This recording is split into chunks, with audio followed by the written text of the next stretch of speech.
Orange Lounge Radio. With your hosts, Dark Sakura, Sky, and Loki. Tonight, the news is exciting as it ever is. However, we'd like to take this moment to send our congratulations to Loki, along with Miss Loki and Baby Loki, on the arrival of newest Baby Loki this week. Congratulations! And now, on with the show. Orange Lounge Radio.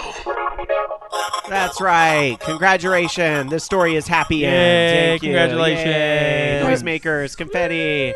Hooray, All right. hooray for genetics. Celebration. Hey, welcome back, everybody, my internet friends and everybody out there tuning in to another week of Orange Lounge Radio. It is the show where every gamer has a voice. My name is Rob Roberts, here to talk with you over the next few hours about video games, gaming culture, and the gamer lifestyle with my co-hosts. Say hello, of course, to Dark Sakura or Jamie Summers. Blarg. How you doing? Blarg. Blarg. That was a very happy kind of blarg. Yes, it was. Yeah. Okay, I'm just tired. So I know you have been settling in at cool new job, and things are going Yes. very coolly. Since I am not going to be telling anybody where I work, It's fine. I don't either. I've decided that it is called Cool Job, Cool job. and that I really like Cool Job. I'll call mine fun job, and you can have cool job. You have fun job, I have cool job. All right. Okay. But Jason can have hand job. All right. but I have to Wow! Oh, hey, Jason. How you doing? Wow! No, your job's really cool, though, I do have to say one little thing though. Huh. I have been walking around in my N7 hoodie and have been called Shepherd no less than 8 times during the last week. They get it. That's a good sign of a good workplace. Yes, it is. That's a good sign. Hey, Jason. How you doing? Hi. I Didn't mean, I shouldn't be averse to that because that falls in line with the trend of things that are at least mildly Well, pleasant, one would hope. a hand job is a What? very good thing. So, you know what? It's okay. I couldn't think of any other insert here job. Oh, wow. And Dark Soccer's That doing the didn't hand make it any better. jive. I'm doing the hand jive because, like, what was that happy ending massage video? Oh, God, that's a great YouTube. All right, anyway. I smell a future fortune cookie. Perhaps. That one is so visual that it doesn't work. So Voice of the show, Jason, back here for another week. Hello. Celebrating wintertime which welcome to California winter. Yeah. By the way, where it hasn't rained for 45 days. I was here for the brunt of it. I talked about the miserably cold second week of December, and it in the Bay Area it is getting much nicer though. It's been nominal all week and will continue to be. But we are going to have you at least one more week, right? We're going to have you next week on Puppy Bowl Sunday. I actually don't know. All right. I don't know. I literally have no idea what's going to happen next week because I have been. We did talk hand skin ball last week, and that is still the. Are you? Maybe your job is hand job. You didn't even intend I for that can't to be even funny. pick the right words to make that even remotely better anymore. You know what? Just ignore my Yes. comments. Ignore my comments. at this point, Jason. Pigskin ball, handball, egg ball. These words are not making things. just call it wank ball and be done with it. All right. I do intend to be part of a Super Bowl party with some friends next week. I don't know when it will start, if I'll duck out at the half. I have no idea what my specific plans are. We will play it by ear like we usually do, like I usually do anyways. Well, we will be having a Puppy Bowl party next week. I'll go ahead and say I was going to tease this during the segment later where we talk about the plugs and stuff, but I will be saying live in studio on Orange Lounge Radio for the first time in several years. It's probably been about 5 years since we've had this guy on Orange Lounge Radio. Many of you know him, however, from his time on Horde House. Shane will be here live next week on Puppy Bowl Sunday. So that's going to be a fun show. So, or as Shane would say, whatever. You know what? Well, I know we're calling it Puppy Bowl Sunday, but my usual nickname for the bigger event that day is going to be... No. There is no bigger event than where Keyboard Cat plays halftime. For the more nationally accepted event Fine. could possibly be accurate. The Stupor Bowl. The Stupor Bowl. The Stupor Bowl. All right, so Anyway, we do need to say, of course, Techmaster Loki not here in studio tonight. As you probably guessed, he has the night off because He better be rubbing his wife's feet. because Mrs. Loki did deliver the child on Tuesday. So congratulations to Loki and Mrs. Loki on the newest addition to their family. Yay. And I can tell you the name. The name is, they named their child, because remember he was teasing it had a video game reference in it. So they named their child Daniel Layton. That's right. Nice. The kid's name is Professor Layton, which is kind of awesome. Well, you know what my actually. husband said? Huh. Good name. Good. I know. Good name, right? Yeah, Because I married a Dan. Well, you and Dan have talked about when that day inevitably comes. I don't know if you're still like serious about this or not, but It's not bloody likely. well, you were tossing around the idea of Richter as a name, right? At some point. Yeah, and then we've decided that we are, if we had a girl, we'd go after a name each for one of our grandmothers, and then a name each for one of our uncles. Ah.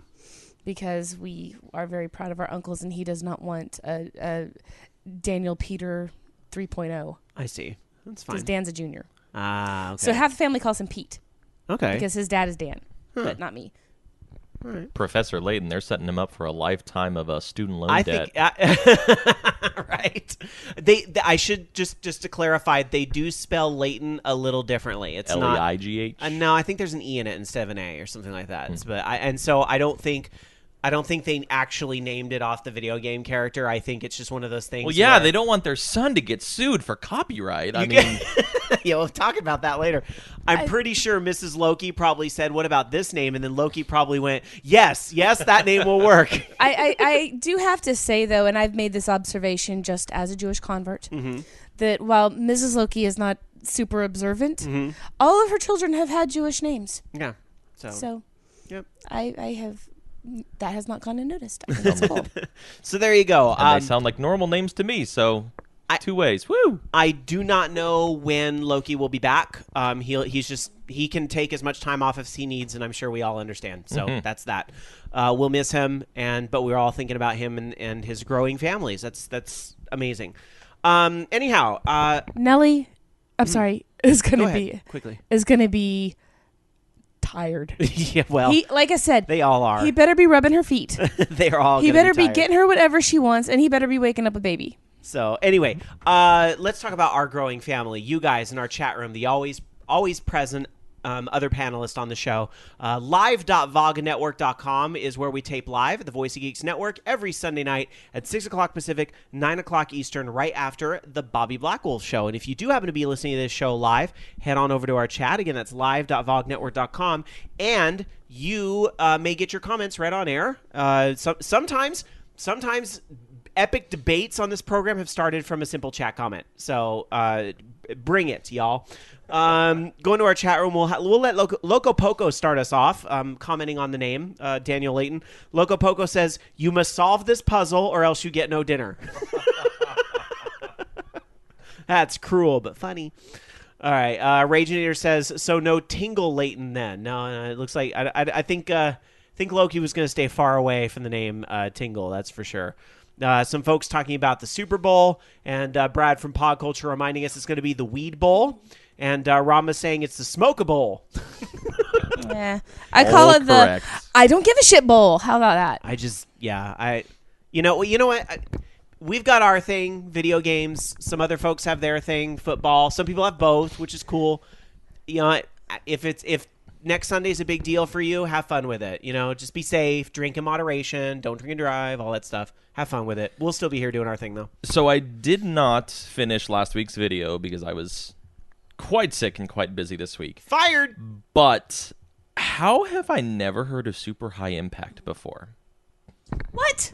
You hadn't heard of that before? I have It was the never game that growled played, at you. seen, heard of it before, and I looked up footage for use in the video, and I just pleasantly lost 30 minutes of my life watching a game being played. It's the game that growls at you. It was the most ridiculous, greatly ridiculous thing I've ever seen.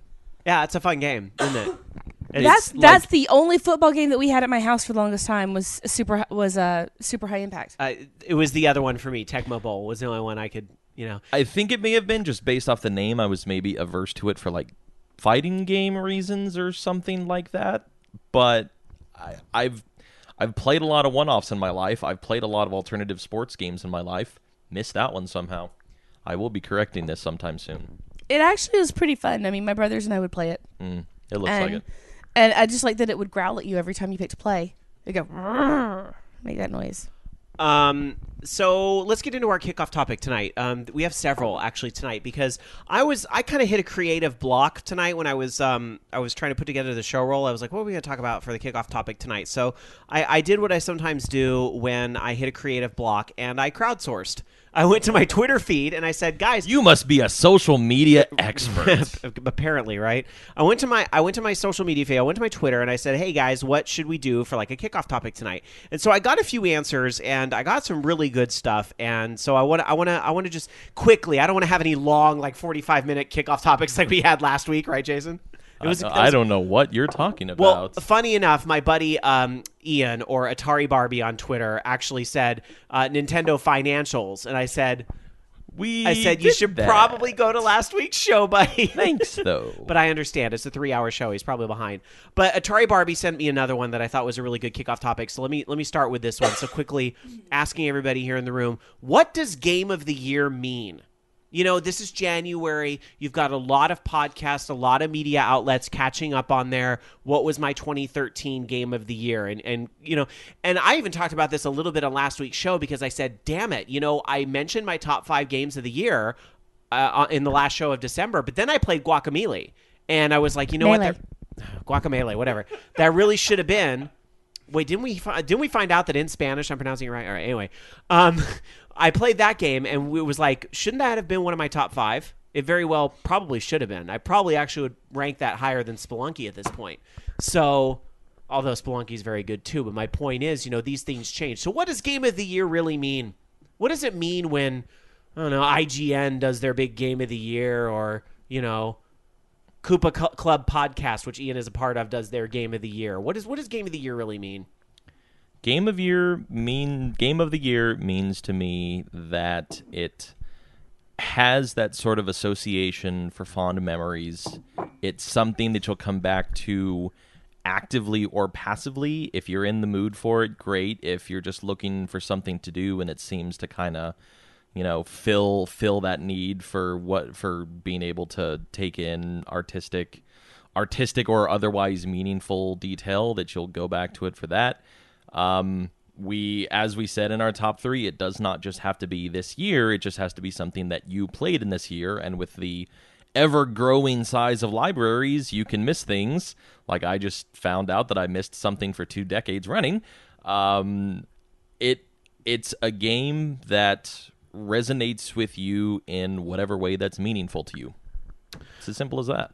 I really think that, you know, Game of the Year, and we kind of talked about this disclaimer before we did ours, it's really, there's no right or wrong answer, clearly. It's whatever game to you had the biggest impact on you for that year, or, you know, the game that you look back and you say, dang it, that was my best gaming experience. Out of everything I did the entire year, that game frickin' just smacked me with a 2x4, either with emotion, with beauty, with gameplay, replayability, whatever it is. So mine would be Mass Effect every year?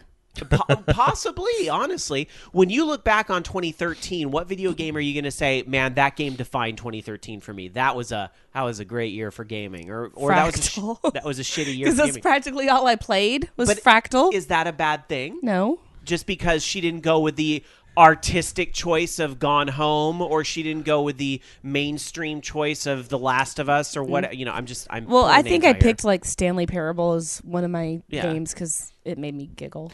But here's the thing. When you're talking you as an individual versus, you know, you've got like, I know Polygon did their list and you know, had some interesting feedback because they chose to name Gone Home their top game of the year for better or for worse. Or you know, like GameSpot, which I believe also named Zelda Link Between Worlds, just like I did, as my game of the year. When you have an organization, it's a little bit different because now that list represents your company, your organization. It's part of your branding. It's part of your branding. It really is. It's part of your editorial and so forth. And I'm going to take a lot of shit for what I'm about to say, but I'm just going to tell it like it is. This is honest, Rob. I'm just going to tell it like it is.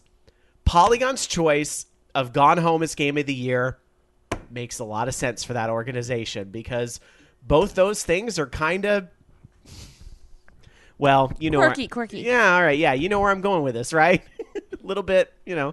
Whereas, you know, you got something a little more mainstream like GameSpot, you know, picks a little bit more of a mainstream choice or whatever. You know, it's just, it kind of does match the branding of the organization in some ways. So, going to our chat room at live.vognetwork.com. Black Wolf says, I remember getting crap from a listener because of what I chose as my game of the year did not move the industry forward, in quotes. Yeah, but Black Wolf, you are your show. You have every right to whatever the hell you want to pick as your game of the year, and nobody can really refute that. That is your game of the year.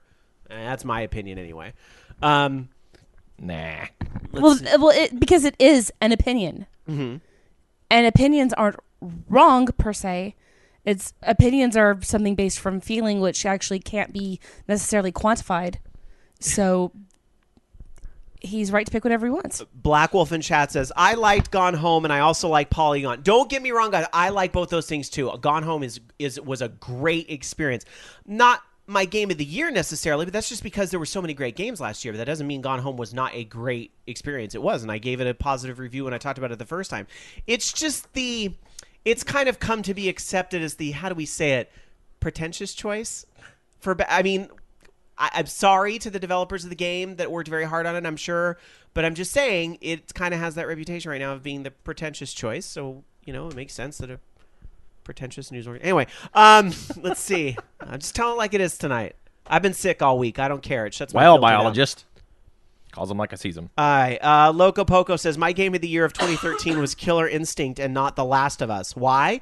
Because Killer Instinct is the type of game I love most, and The Last of Us just doesn't. It's just personal preference. And you know what? If you're a fighting game fan, I fully expect that a game like Killer Instinct would top your list. That game is gorgeous. Right? Like from, you know, I don't think I still have my Killer Instinct cart, but for the fighting games that I actually got into, Killer Instinct ranks up there. I was never particularly good at it, but I still have concrete memories about it that I know exactly what the game was, how it played, what it looked like. Not so much the N64 because I never owned one, a little bit maybe, but the SNES and the arcade versions 100%. Booting it up on the Xbox One blew me away. It was, you know, just knowing the progression of fighting games, the fact that Street Fighter 4 went in a slightly different direction where Tekken and holy crap, what's the other fighting game series? Soul Calibur? No, there's an something alongside Tekken that's been frequently updated. I want to say King of Fighters. The King of Fighters. It's very obvious series I'm missing it, but like as many fighting games with a continued series that have come out and have been more realistic and more realistic. Street Fighter went more exaggerated and cartoony. It's fucking unbelievable. Are you thinking Virtua Fighter? Mortal Kombat and Injustice is what I'm thinking of. And so as all those games got more realistic and I want to say dark, but you know, just these really serious tones, Street Fighter went super cartoony, and then Killer Instinct with all of these fake creatures still has so much depth and detail that is 100% gorgeous. Shifting to another topic here, Kaijudo in chat says, my game of the year is Grand Theft Auto 5. You know, I believe that was Loki's pick for game of the year. And believe? Right? And we all kind of sat here and went, duh, we could have named Loki's top 3 because his top 3 was what, like Saints Row 4, Grand Theft Auto 5. I mean, it was the Loki games you would expect. Absolutely. Right? Just like the fighting game fans, you know, are going to pick Killer, and so on and so on. So anyway, a pinball fan probably really enjoyed Pinball Arcade, you know, whatever. Anyway, good topic, Ian. Thank you. And everybody should listen to Koopa Club. It's a fun show. By the way, I should have also added the Metallica pinball table to my list. I didn't realize there was a Metallica pinball table. That's kind of rad. Yeah, they had it at California Extreme last year. Awesome. Had a big thing for it. It was actually really cool. Let me do a quick suggestion that came from, I love this username on Twitter, 1234567OT. But the username says John, so I'll say John. John said, yeah, for Pokemon games, how come they don't have the Pokemon talk like in the show instead of the horrific chiptune growls? Well, maybe I should roll that question over to next week when Shane's here, because Shane's Pokemon expert. He'll be able to answer all that. But my understanding, it's just limitations of the hardware, because you have to remember that series dates back to the original Game Boy, and that really you couldn't do voice for 150 characters in the Game Boy. Well, and the fact, and I think I covered it when I did Pokemon as classic game. Hint, hint. That it was actually a big thing that he got the growling noises to go out by using the MIDI processor to have them make any of those. Yeah, noises. that's the other thing about that series is that with all of the core games being on portables on, non-optical media, it's kind of at a disadvantage for storage space. So to fit the entirety of the world, the entirety of the textures, the entirety of the items, all of the other data that goes into making up those games, and not to mention relying on synthesizers instead of samplers, or I'm mixing those up. The limitations and the capacity is not exactly at a premium in the Nintendo mobile world. I will say Pokemon XY, though, does have the actual Pikachu saying Pikachu, which is the most recognizable one from the cartoon series, obviously. I wish they would have done more, but they crammed a lot of stuff into that little 3DS card. What, 650 yeah, or something right? like that? So, when you start to get that many, I think they kind of had to pick and choose which ones they're going to give voices to. So there you go. All right, 2 more kickoff topics here from Twitter. This next one comes from my pal Ronnie Talbot on Twitter. Ronnie was on Horde House a while ago, and he was actually, a lot of people have known him because he was on a reality show called Big Brother here in the U.S. So we're Twitter friends after that, because when he was a nerd on I like trashy reality TV shows, and he was a nerd, so it was like, Ronnie, what's up? We should be friends, and now we are. So Ronnie sent me a suggestion, and I know he was bitching about this on Twitter the other night. Ronnie says, how about, why is the gaming community so cannibalizing in games like League of Legends? They are so rude to each other. They never consider the concept of everyone sucks in the beginning. They expect auto awesomeness. Hashtag not gonna happen. That is so true, though, in so many online games. And, I don't know, maybe this is more of a Horde House topic, whatever. Let's bring it up here. There's oftentimes really toxic communities for new players, like if you're not good, GTFO, right? And I'm always kind of like, well, then why do you play in public rooms if you don't want to play against all skill sets? If you want to play against people that are good, find the good people and set up private matches or something. Like, it always just kind of blows my mind how mean people are. But especially in a game like League of Legends, where teamwork is so important to success, like, people get really ticked off when they get a new player because they'd rather throw their hands up and say, oh, I quit, than trying to teach somebody how to play. A reason is probably the fact that games like that are quantifiably skill-based, and when they face someone of noticeably lower skill, then it's considered a waste of their time.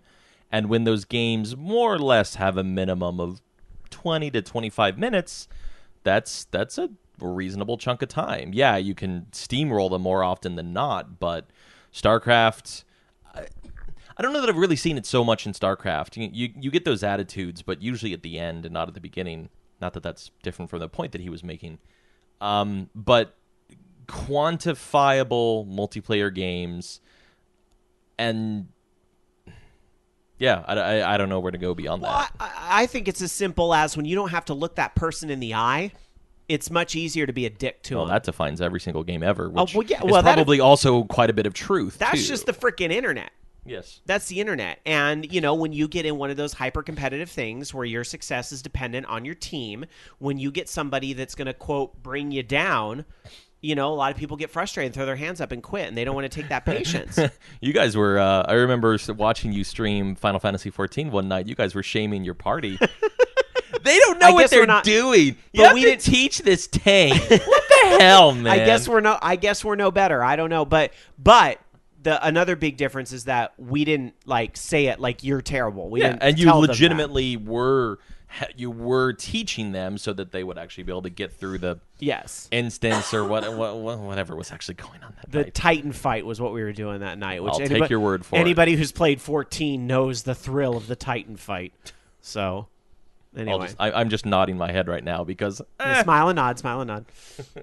All right, so the anonymous internet kind of sucks sometimes for that, and I really wish those people who want to are not going to have any patience for new people would go find their little team and go play with that and nothing but that, because there's going to be new people, and you just have to kind of deal with it. And well, like in Final Fantasy 14, which I play an awful lot of, if I'm going to use the duty finder, I'm going to probably get people that are new because they're using it too to find the people. So I got to wait for cutscenes. I've got to explain fights. And sure, I might get frustrated, but I'm not going to take it out on said person because everybody's got to learn somewhere. I also remember it was a little different. E3 2004. I was wandering around with you when they had the Final Fantasy 11. Oh, the year I won the computer thing. Yeah. And you were. Because you I'm waiting to see what words choose your words carefully. Yeah, because I've been doing that so well tonight already. It wasn't hand like skin ball. Thanks for the reminder. It was not nearly as bad as what I just referenced with Final Fantasy 14. You were still you were disappointingly frustrated because the collective of people. You didn't have a lot of confidence in your team, so you were just like, I want to be able to do this because I know what's actually going on. I want you guys to be able to keep up with me. And so it was, it was that I wanted excitement. to win, damn it. Yeah, absolutely. It was the frustration born out of eagerness, which is completely legitimate and always happens. And again, with that slant of you actually know what the hell's going on. You're a fan on the floor that's here because you enjoy the game. You already have experience with the game. But by no means did you boss take over, browbeat anybody else you were playing Yeah, I didn't with. walk up to a total stranger on my team and go, "Why do you suck so fucking bad? You God lost damn. this round for us. Kill yourself." And that's what people say in online games. Yeah. I would never do that. I might roll my eyes when they're not looking, but that's the extent of it. I want to say I remember that you kind of threw hints to whoever was closest next to you. Maybe I could be. I would hope, because helping them would help me win. Exactly. If I'm all right, cast this. Go find that guy. Cast it. Hit the buttons. Do it. So. No, the other buttons. No, the other button. Yeah, I know there's a lot figured out. All right, let's do it. Look, if I knew Ronnie's topic was just going to get me called out by Jason, I would never read it. Damn it, Ronnie. All right. Love you, Ronnie. Never met you, but love you already. Moving on. One more little kickoff topic here from Flacco Jones. If you visit vognetwork.com and ever read the comments, Flacco Jones. He's number one fan of Horde House. He's a great guy. We love Flacco Jones. Flacco says, because it's Grammy night.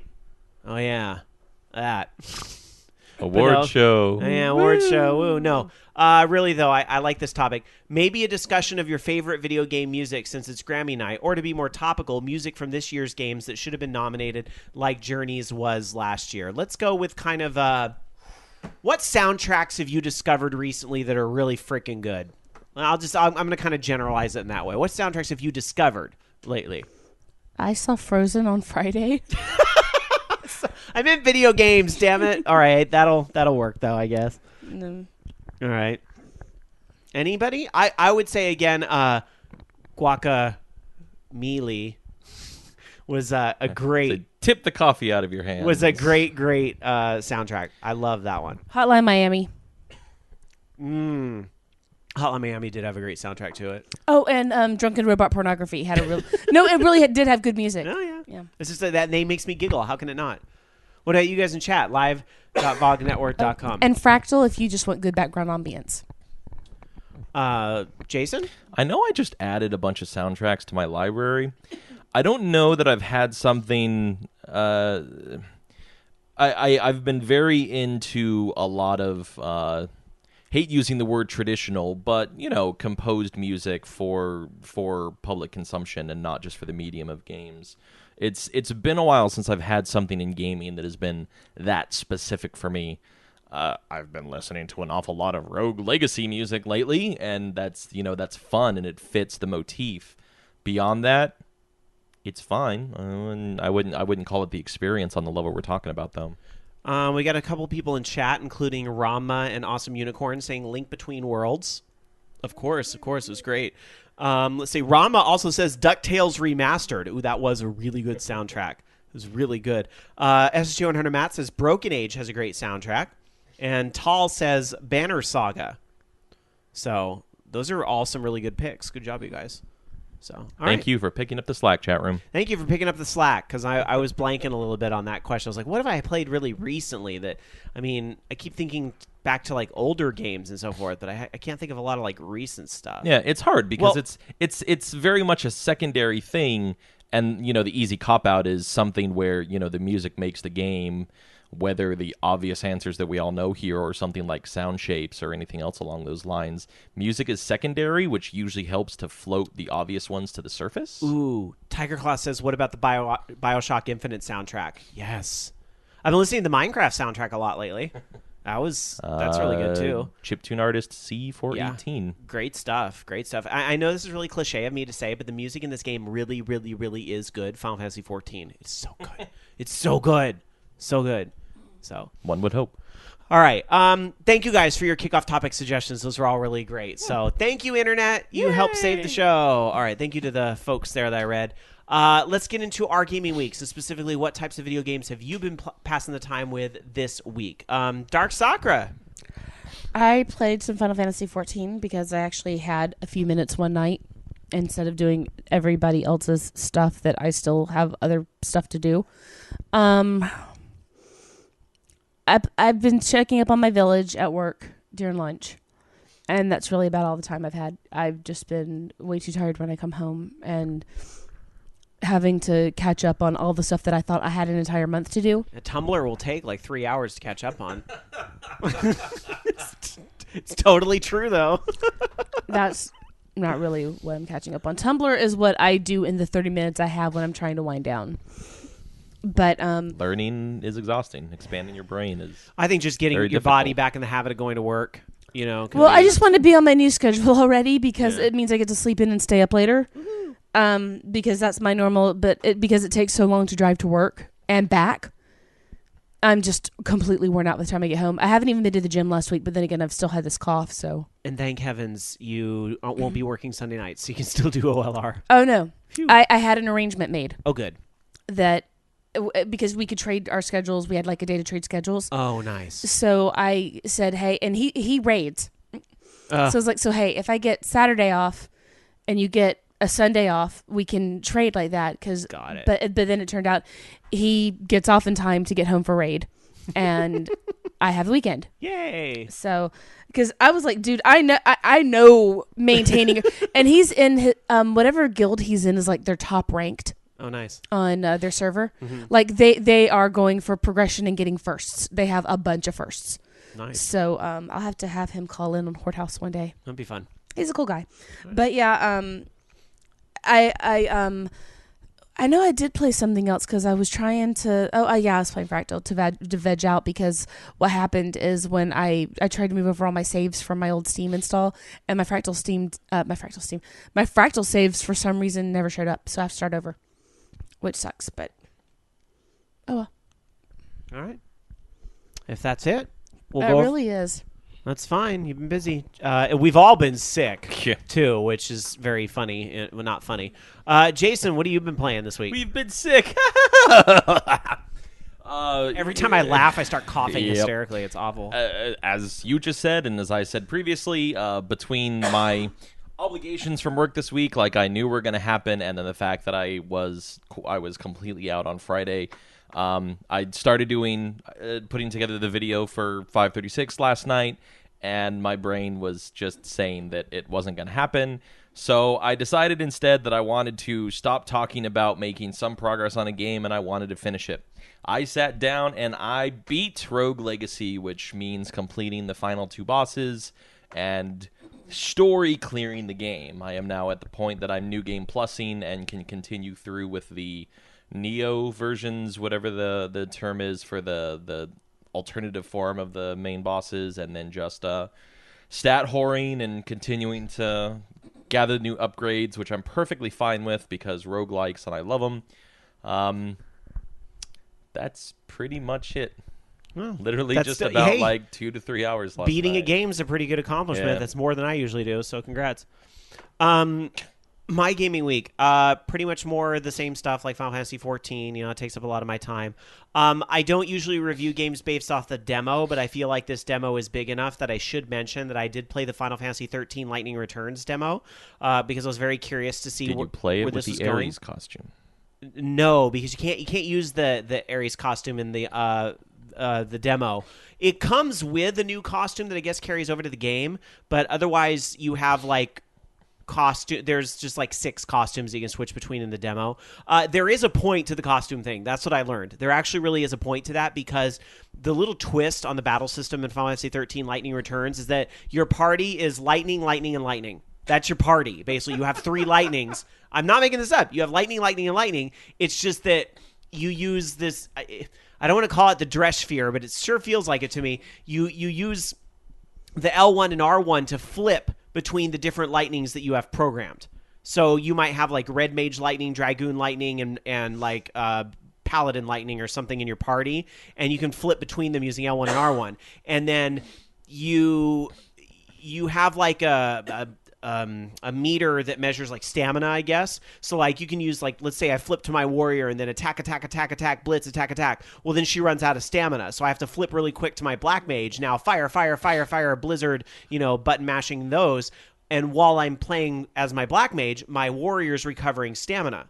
So it's like you play as one, run the stamina bar out, flip to another, run the stamina bar out, flip to another. So it's an interesting little twist on the battle system. The demo is like really, really short. Really short. It's like 5 random encounters, a boss fight, you're done. And then, 25 minutes worth of cutscenes. Because this is Final Fantasy 13 after all. Because it's Final Fantasy we're talking about. But yeah, especially Final Fantasy 13, right? So they do try to push a little bit too of their more connected type of thing they're doing with Facebook and Twitter and kind of like an online thing. Like you're supposed to be able to send like pictures and things online where people would be. It's kind of like a Miiverse style integration to me, except like items can be attached to the posts. That's really what it felt like to me. And you can put these posts on Facebook because like I played through the demo twice because it's so flipping short. So the first time I played through it and I figured out, the boss is very vulnerable to blank. I'm not going to spoil it for those of you that want to figure it out yourself, but I figured that out. So the second time I played the demo, I knew how to 5-star that boss because I was like, if I pick up a blank from this guy, I can do nothing but blank. And, I'm purposely being vague, try not to spoil. But you'll figure it out when you play this demo. So I was able to 5-star the boss. So I uploaded that to my Facebook, except I made it sure it only post privately. But it's supposed to unlock something in the real game because I did that. So it's kind of interesting how it all ties in. It sounds like they fixed Final Fantasy 13's battle engine. Mm-hmm. Just from what I was watching from what I've seen of people playing Final Fantasy 13, just you could stop the gauge early, but setting everything up in advance and really letting it just play itself. I get the difficulty and especially the rating system, but if I take a backseat to gaming, I lose interest. So it sounds like they did a fair amount of work to work around that. Awesome Unicorn says, Rob, you get 1 costume for getting the demo and another for posting your battle score on the last boss to social media. Make sure you do that. See, I did that, but I didn't see anything unlock, so now I'm worried I didn't really get it. Even though I created my name and everything, and I think I did it, but knowing me, I probably screwed it up. Oh, well, so there'll be 1 stupid costume I won't be able to equip in the game. I mean, it sounds like there's going to be 5,000 costumes, so but they'll whatever. Eventually just unlock for you anyways. Right. Or I could pay 50 cents. So we'll see. For your support. Everybody gets the costume. Yay! All right. So that was the demo. Otherwise, I can't like review the game because I got to play I can say I got to play like 40 minutes of it, but really 10 of it was playing. 30 of it was watching. So anyway, to be continued because I will pick up the full game later. Minecraft. I don't know if I mentioned in Minecraft, I am playing on the VOG Network server, and I completed a project of mine this week, and that was I built a tunnel with an underground railroad that connects my old house to my new house, or where my old house used to be when the server first started, right under the giant Orange Lounge radio sign that somebody made. There's now a secret passage that will connect to an underground railroad that goes all the way to my house. The only thing I haven't figured out how to do yet is get the mine car to work, because I don't understand how the power and all that stuff works. I'm still trying to learn that. I know some of you Minecraft experts are probably sitting there going, God, Rob, it's so easy. But like I haven't figured that part out yet, so I'm still figuring that all out. So I'm hoping by next week I'll actually get the mine cart that actually runs between the two.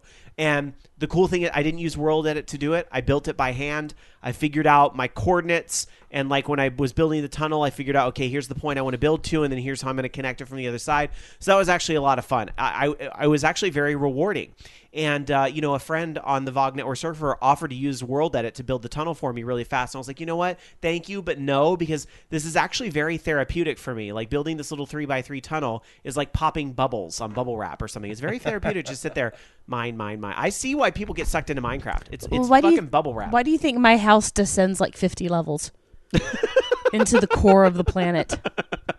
Because I'm like, oh my God, I found lava. Where did this water come from? Descending Pop, pop, into pop, the deepest, darkest nether regions. Exactly. Anyways, I actually downloaded, because it's been forever since I've used Minecraft, I don't know if the auto updater would even work correctly, but I actually downloaded an updated client, and I don't think I asked Loki to add me to the whitelist, but I will check this out soon. Even though he's had the baby, he's still like he popped on the web chat when I was finishing the railroad the other night. He was trying to tell me how to fix my railroad. So he still he'll be on there once in a while. So I just haven't asked, and considering what I already said about last week, there will be a chance I will do it. I want to figure out how to build a Ferris wheel. I bet it's possible. You know what's funny is that like everybody freaking loves railroads and mine carts in Minecraft, which is fine. I understand. But it's really funny because when I built the underground one, somebody actually built or is building an overground one, because I went out on my front lawn and I was like, hey, somebody put a mine cart here. And it said, it had the guy's name. I'm sorry, I forgot who it was, but it had the guy's name. And it said, I'm building a connection between Rob's house and Dark Sakura's house. So somebody, like without asking, is building a mine car race that gets from my house to your house. That's kind of fun. It's like our own service from DS to RR Junction. Right? It's our light rail. It's our monorail. Yeah. We have minecart monorail. Monorail. All right. Quickly, what else I want to say? Brothers, A Tale of Two Sons, free on PlayStation Plus right now. Check that out. And if you have PlayStation Plus, you really owe it to yourself to check out this game. It's really a gorgeous game, and a very simple yet great puzzle mechanic where you control each brother. One thumbstick is each brother. So you have to, that can really kind of mess with your mind when one's on the left and one's on the right, but it's the other way around. And then one button that does action. And it's so it feels like an old school PC game. It really, really feels like an old point and click type of game, except it's just you're using thumbsticks and the click is the R1 and L1. So, I love that. That's great. Brothers, A Tale of Two Sons. Check that out. So Queuing it up right now. Ron Chan says that Underground Railroad is racist. It is a railroad that is underground. Should I flip? Stop being all Tumblr, Ron Chan. Seriously. Should I flip it around? It's a railroad underground. All right. It's a subway. You know what? It's a a subway. subway. There you go. Fine. I'm building a subway. You know what I'll do? I'm going to paint all the walls in rainbow colors, and it'll be the gay Underground Railroad. You can't stop me. Oh, that's awesome. Yeah. Anyway. Will you build one under my house, too? SSG 100 Matt says, instead of the Freedom Train, it's the Fabulous Train. We'll see. All right. Dungeon Buster's warning me, be sure to have a box of Kleenex next to you. I haven't, I'm only probably about halfway through the game right now. I hear it's short, but I don't know. I've been playing it for a couple hours, and I'm probably only halfway through it. But I'm also the type that would seriously oh, there's a bench. I should go sit on it. Oh, check out the scenery. I spend way too much time in that Brothers game. All right.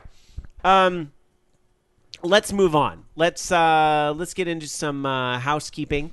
Add us on Facebook, facebook.com/Orange Lounge Radio. Also on Twitter, twitter.com/OLR. We're also on Google+, google.com/+ Orange Lounge Radio. I already mentioned it earlier in the show, but Shane will be here next week. That'll be a lot of fun, so tune in for that, our Puppy Bowl Sunday episode. I want to give a big congratulations to our friends over at Critical Myth, which is another show you can hear on the Voice of Geeks Network, VogNetwork.com. They are hitting episode 400 this week. They taped it over the weekend, and it's debuting tomorrow for the live audience. That's tomorrow, 4 o'clock Pacific, 7 o'clock Eastern. For those of you guys listening to this on the podcast through your Stitcher Radio or iTunes podcast or what have you, be sure to check that out in Critical Myth's own podcast feed. You can find all the links over at VogNetwork.com. But if you like nerdy cult type of TV shows, they talk about all of them. So it's great. And they do movies too. So fun show. Check that out. By the way, speaking of shows, because it has to be said. What? I finished season 3 of Sherlock. Did you? And I was like, the whole time. Yeah. And then Dan comes in while I'm at the end. He's like, why didn't you wait for me? Aww. So he's been watching Sherlock today. Aww. All right, he's catching up. All right, let's get into some gaming news for this week. And Jason's going to start us off tonight. And Brothers has been purchased from the web. Good job. I just bought Universe Sandbox. I saw That somebody... Raginator suggested. Yeah, Raginator is suggesting that. What is Universe Sandbox about? Can you give Colliding galaxies? Your God. No. All righty kinda then. fun, Sounds actually. fun. It actually, yeah, it's you can change gravity and mess with planets and stuff. So Actually, the game I have to get, because somebody alerted me to this on Twitter, and I forgot who said it, so thank you, and sorry I forgot who advised me of this. But Sid Meier's Covert Action is on Good Old Games, and I've got to get that because that is one of my favorite 90s games, even though, yeah, Sid Meier, of course, did like Civilization, a lot of those great games. Covert Action was kind of a game that even Sid Meier, I think, doesn't like in retrospect, but I loved it, and I played it all the time as a kid, so I've got to get that this week. So, since we're talking about buying games. Anyway. Well, when I edit the show and come across that again, I'll message you and make sure that you got it. All right, thank you. Thank you. Over the last week to a week and a half, there was a bit of a kerfuffle because Microsoft was reportedly paying Machinima and their affiliates that are part of their YouTube network extra rates for positive Xbox One reviews. These were being indicated by a tag XB1M13, which apparently has been taken over and used by a number of people, much like Virgin Mary grilled cheese and every other eBay hilarity product that has ever crossed paths of the internet. The going rate was that Microsoft was tacking on for partners an additional $3 per 1,000 views.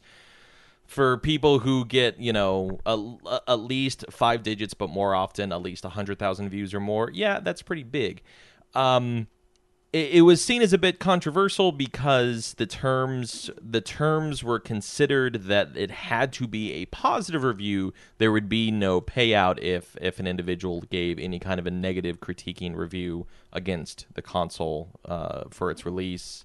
I assume it extends to titles, but we actually don't know that for certain. A statement provided both by Machinima and Microsoft was that this was a typical marketing partnership to promote the Xbox One. Microsoft bought ad space, as one does on keywords and any other ad network.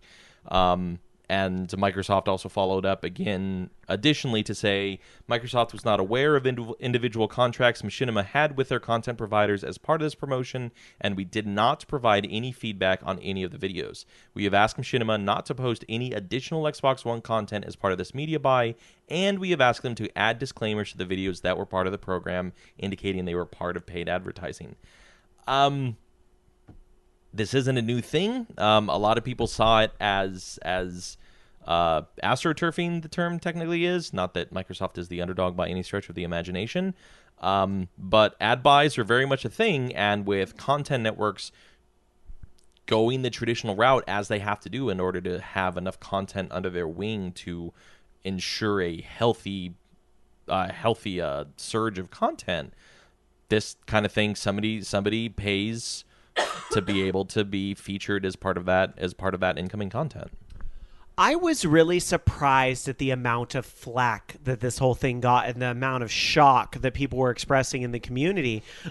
It's not that I necessarily support it or whatever, but it's one of those things where it's like, didn't you all know that this was already going on? Like, isn't this... I thought this was common knowledge. I know we all use ad blockers, but have we ever seen a YouTube ad before? It's exactly the whole thing. Is product placement a new concept? I don't think so. This is what American Idol. And this is, well, yeah, American Idol's a great example. A show I just watched last night, which I'm sure a lot of you are following too, because it is the nerdy content. King of the Nerds, new reality show, right? Our friend Asuka is on that show, right? Member of the OL Army. She's Nicole is on that show. So I had to tune in to see how she did, and I was very relieved at the episode. Let me just put it that way. I was at a sports bar last Thursday, and that happened to be on one of the mini TVs that was playing. Well, the reason why I bring up King of the Nerds because I just watched it last night, so it's fresh in my mind. They had a Radio Shack TARDIS where they actually go in the little TARDIS. It's really funny because the way they have it set up is it actually does look like it's bigger on the inside. It's really cute. But they go in and it's like, oh gosh, it's like all these great mechanical engineering things, like everything. I'm a mechanical engineer and everything I could ever want is in here. Like the whole thing was a freaking ad for Radio Shack. But I didn't feel like, oh my God, I'm so offended at this. Like, I feel like I'm being used. Whereas the disclaimer at the bottom of the screen that Radio Shack sponsored this message, how dare they? No, I just accepted that, oh, Radio Shack paid for this spot because that's what they do now because you all fast forward through commercials on your TiVo. Saw another TV show on Friday, which has literally made this, it's the whole point of the show. Price is Right. Oh, yeah? First time I've seen that show in like 6 years. Oh God, what a great example though. Oh my God. Everybody's like, they call out all of these brands by name. They have to for market price, and then you see all of their logos and everything else at the end. And everybody loves The Price is Right. Yeah. Oh my gosh. Well, everybody wants to win shit. So, yes, yeah. and every time they talk about the cars, they describe the car. And it's beautiful, 4-wheel drive, and they're talking about all this stuff. The new Ford Fusion with stylish interior and deluxe seats. What a great! Oh my gosh. Okay, and you'll have to pay taxes on it if you win. But even in the gaming industry, you guys, details. Didn't you know that like positive reviews can break embargo days, and certain big websites pay for the exclusives first, and vice versa when it's positive and so forth. Like, this is not something new. I hate to be rude, but y'all are being a bit naive. I think where y'all went wrong, and again, I'm in that mood where I'm just telling it like it is tonight. I don't really care. You all thought Machinima was an independent thing. That's the problem, because Machinima brought on all these indie people into their corporation that exists to make money. I think you all feel like that trust you thought you were going to get out of an indie has been breached a little bit. I kind of think that, so feel free to correct me if I'm wrong. Feel free. live.vognetwork.com. But I think that's what this boils down to. You thought you were getting one thing, you're really getting another. Sorry about it. And this actually, we're actually going to revisit this topic a little bit later tonight, but it also ties into something we talked about last week, which the point just completely slipped. When we were discussing the Wii U last week, Dark Soccer brought up the point about the difference between a startup company and an established company with a reputation and product to protect. You do something new, you get popular for it, and you use it to grow. You use it to balloon in reach and popularity and everything else. But then if you try it again and fail, what happens? Unfortunately, probably bad things for your company. So you hold on to what's working just until you can find something new that works. Kind of sucks to say, but this is literally the cycle of business. There are exceptions because some people can reinvent themselves. Amazon. But it doesn't always happen. Barnes and Noble. I don't know. There are exceptions. The devil is in the details, but this is how it works. You get popular for something, and then you either cling on to it for dear life, much like Bobby covered just before us, or you finish and close down your company, which who wants to do that?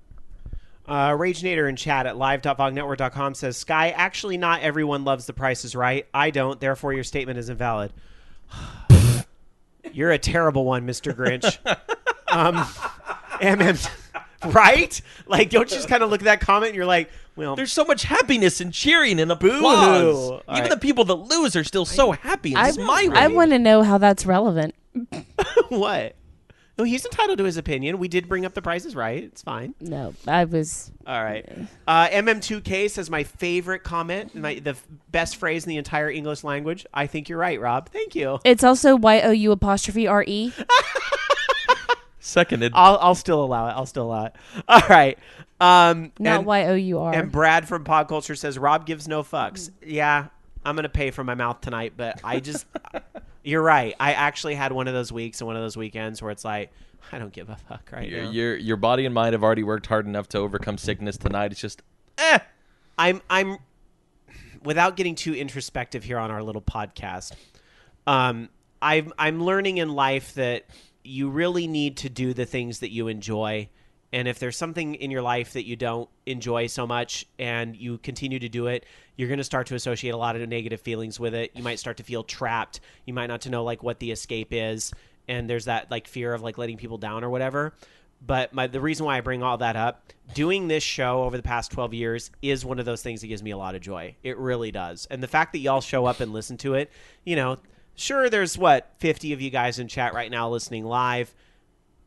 That's you're still here to listen to what I have to say, and I'm like flattered, I'm honored, and I get such a reward from doing it. So thank you, really. And those of you that are listening on the podcast feed and everything, thank you. I do appreciate it.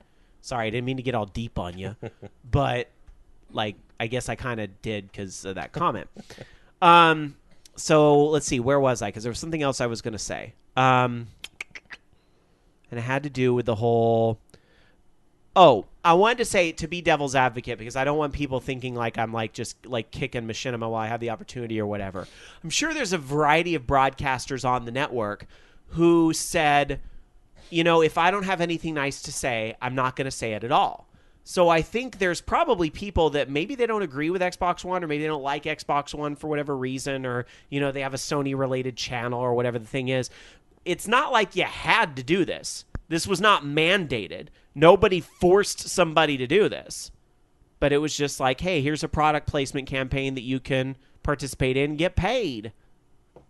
And, you know, there's a lot of people out there that want to get paid. And on the heels of YouTube,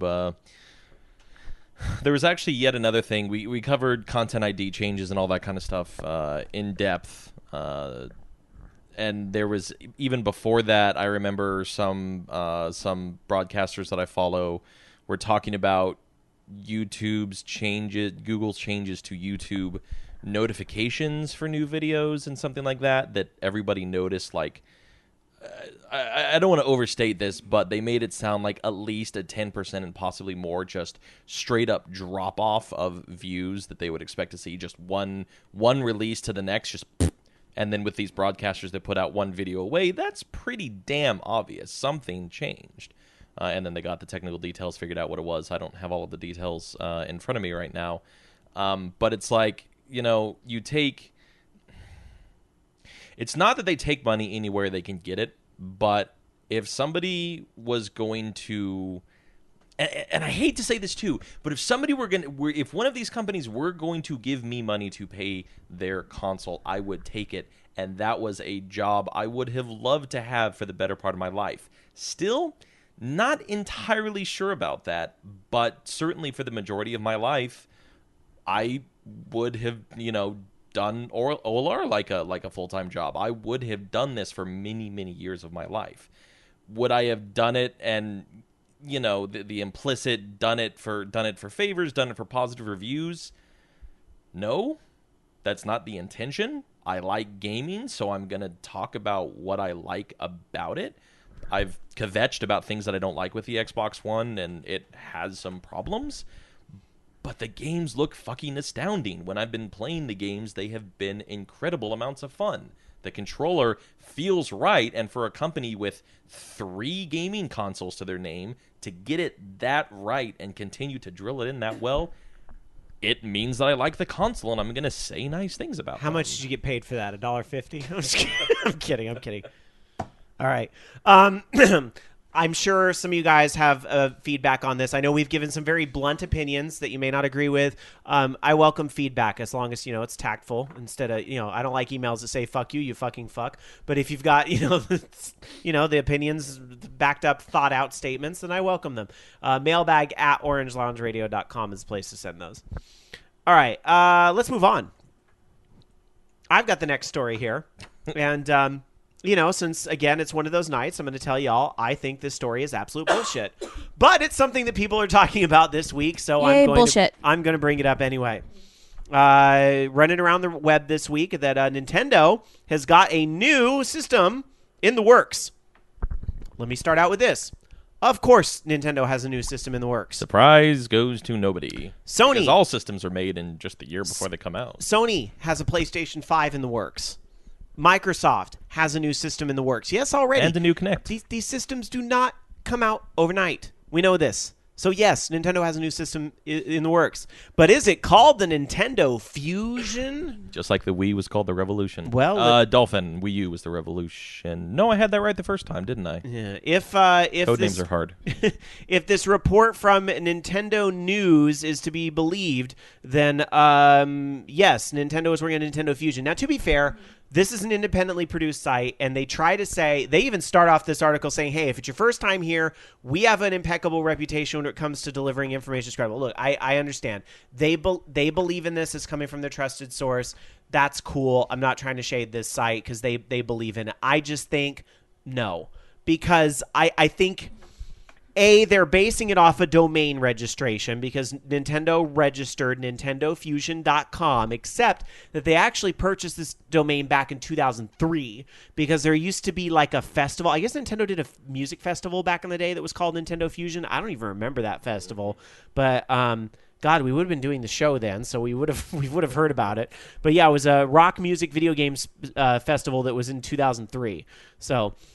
But apparently Fusion is a new console that is supposed to bring a little bit more synergy between the Fusion DS and what they're calling the Fusion Terminal. And I'm not going to spout off all these specs here, but it is just basically, as you would imagine, it's a stronger DS and it's a stronger terminal that I imagine is out there to compete with PlayStation 4 and Xbox One.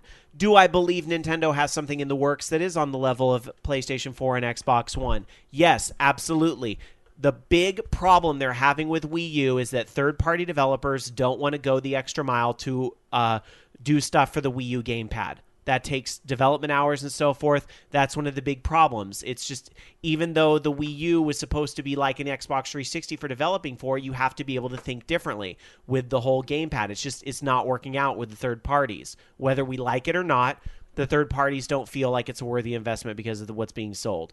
If a new Nintendo comes out, it's going to be much more attractive to third-party developers if their console is maybe just a slightly better PlayStation 4, Xbox One type of thing, where if somebody builds a PlayStation 4 game, it's super easy to port that over to this Nintendo device. And I think that's a little bit like, duh, that's coming as well. But as far as these specific specs, of course they're going to change before this console's actually out. And I think it's a bit too easy to be able to say, oh, they were right. Yep. It looks like the next Nintendo system, it did fuse the DS and the base, and the base is a lot stronger. I'm like, this is like saying, like, I'm gonna wake up tomorrow and the sky is gonna be blue. Like, these are very safe bets, is what I'm saying. These are all things that we should, we're kind of expecting out of Nintendo.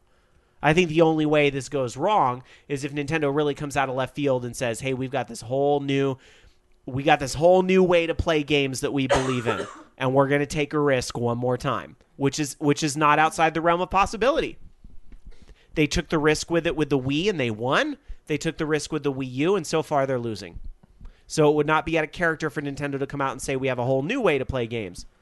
This is crazy. Nintendo's Fusion Tour has provided a little bit of a topic back, but Nintendo's Fusion Tour has provided early exposure for 2003, like you said, for then developing bands such as Evanescence, Story of the Year, My Chemical Romance, Fall Out Boy, Anberlin, and Panic at the Disco. Wow. That's a killer fucking lineup. I think Evanescence was a bit prominent quite a bit before that, but my mental timeline with the rest of those bands, damn. That was actually a pretty good grab. And this does sound kind of familiar because they demoed games. 2003 bands, Evanescence, Cold, Revis, Finger 11, Cauterize, games that were featured: 1080 Degree Avalanche, Madden NFL 2004. Nintendo GameCube. It's not just a kid's machine. F-Zero GX was debuted at 2003, was demoed at 2003 Nintendo Fusion Tour. Sonic Advance 2 Game Boy Advance, Donkey Kong Country Game Boy Advance, 007 Nightfire, Rogue Squadron 3 Rebel Strike, 2004 bands, Story of the Year, My Chemical Romance, Lost Prophets, Letter Kills, 2005 Fall Out Boy, The Starting Line, Motion City Soundtrack, Boys Night Out, Panic at the Disco. You see a trend in these genres, of course, but at the same time, these are pretty, like, this is not exactly anything to snuff at. Is it outside the realm of possibility that maybe Nintendo's going to bring this tour back? I mean, I know Not even a that little sounds like the crazy thought, but I mean, this festival would have happened 2 years into the GameCube's life when GameCube needed more of a boost with that 20-something audience. They are Seems taking the logical to me. tack of being their own media outlet, by which I mean Nintendo Direct. And then prior to the Wii U's release, they had the Nintendo, I don't remember what the specific name for it was, but they had the Wii U Media Tour. I went to that in Denver, where instead of, like advertising in the common areas, they rented out office space, whatever venue they could get, and they set up everything for people to play. I had quite a bit of fun. I rather liked it. The fact that Nintendo is being their own endpoint for all of this media to do something like this again, that wouldn't surprise me in the least. Just a couple comments from our chat room at live.vognetwork.com. Rama says, whether this rumor is true or not, if the hardware isn't on par with the Xbox One or PlayStation 4, it will fail. Kaijudo says, I think that Nintendo caters to kids. That's their demo, and right now kids are into small gaming devices. They don't get the console stuff like us adults do. That's why the 3DS is doing so well. But it's not like the Wii was 20 years ago. That's the only issue I have with that comment, is that, Nintendo did have great success with kids and adults with the Nintendo Wii, and it's not like it was that long ago. I don't know. That's the only thing I'm thinking is, like, I don't think we can write Nintendo off as a kids-only company when they just are riding the wave of that success, They do the kids thing well, don't get me wrong. 2DS, I don't think any adult understands what the 2DS is for unless they have kids. But the 2DS is a, great kiddie device. All right, anyhow. We could debate Nintendo all night once again, but we're going to move on with more stories. Once again, indeed. Dark Sakura. Well, this is a rumor that was going around, and it was also perpetuated by the K word. Oh, Yeah. the site that shall not be named. Yeah. That GameStop in the U.S. was going to be canceling Wii U pre-orders of Watch Dogs, that the game was supposed to have been canceled by Ubisoft. Now, what actually came out is that a spokesperson for GameStop actually heard from Ubisoft, and basically what the big problem is that they actually had an error on their system that took out their pre-orders. 3 people that replied to the article that I found this on actually said that they went out and had no trouble with their orders. So it's still there, but as we know, how the K likes to get on the bandwagon. And well, I think it also says a lot that I think a lot of us look at a story like this and go, wouldn't really be that surprising. Well, and also an Italian gaming site called Witalia said that the game was going to be out on everything but Wii U, but maybe it's not getting a Europe release. Maybe. Who knows? It would be nice if Ubisoft would comment on this. Well, it looks like that. Yeah, I didn't see anything actually. No, Ubisoft actually just declined to comment, but it was a problem with GameStop. See, when they decline to comment like that, I hate to give a K article that kind of clout, but when Ubisoft declines to comment, that almost says more than a comment would. That's the only thing. I'm not trying to freak out or get tinfoil hatty. I'm just saying. Yeah, but it also could be that it's GameStop, and GameStop had already put out a statement or something or the other.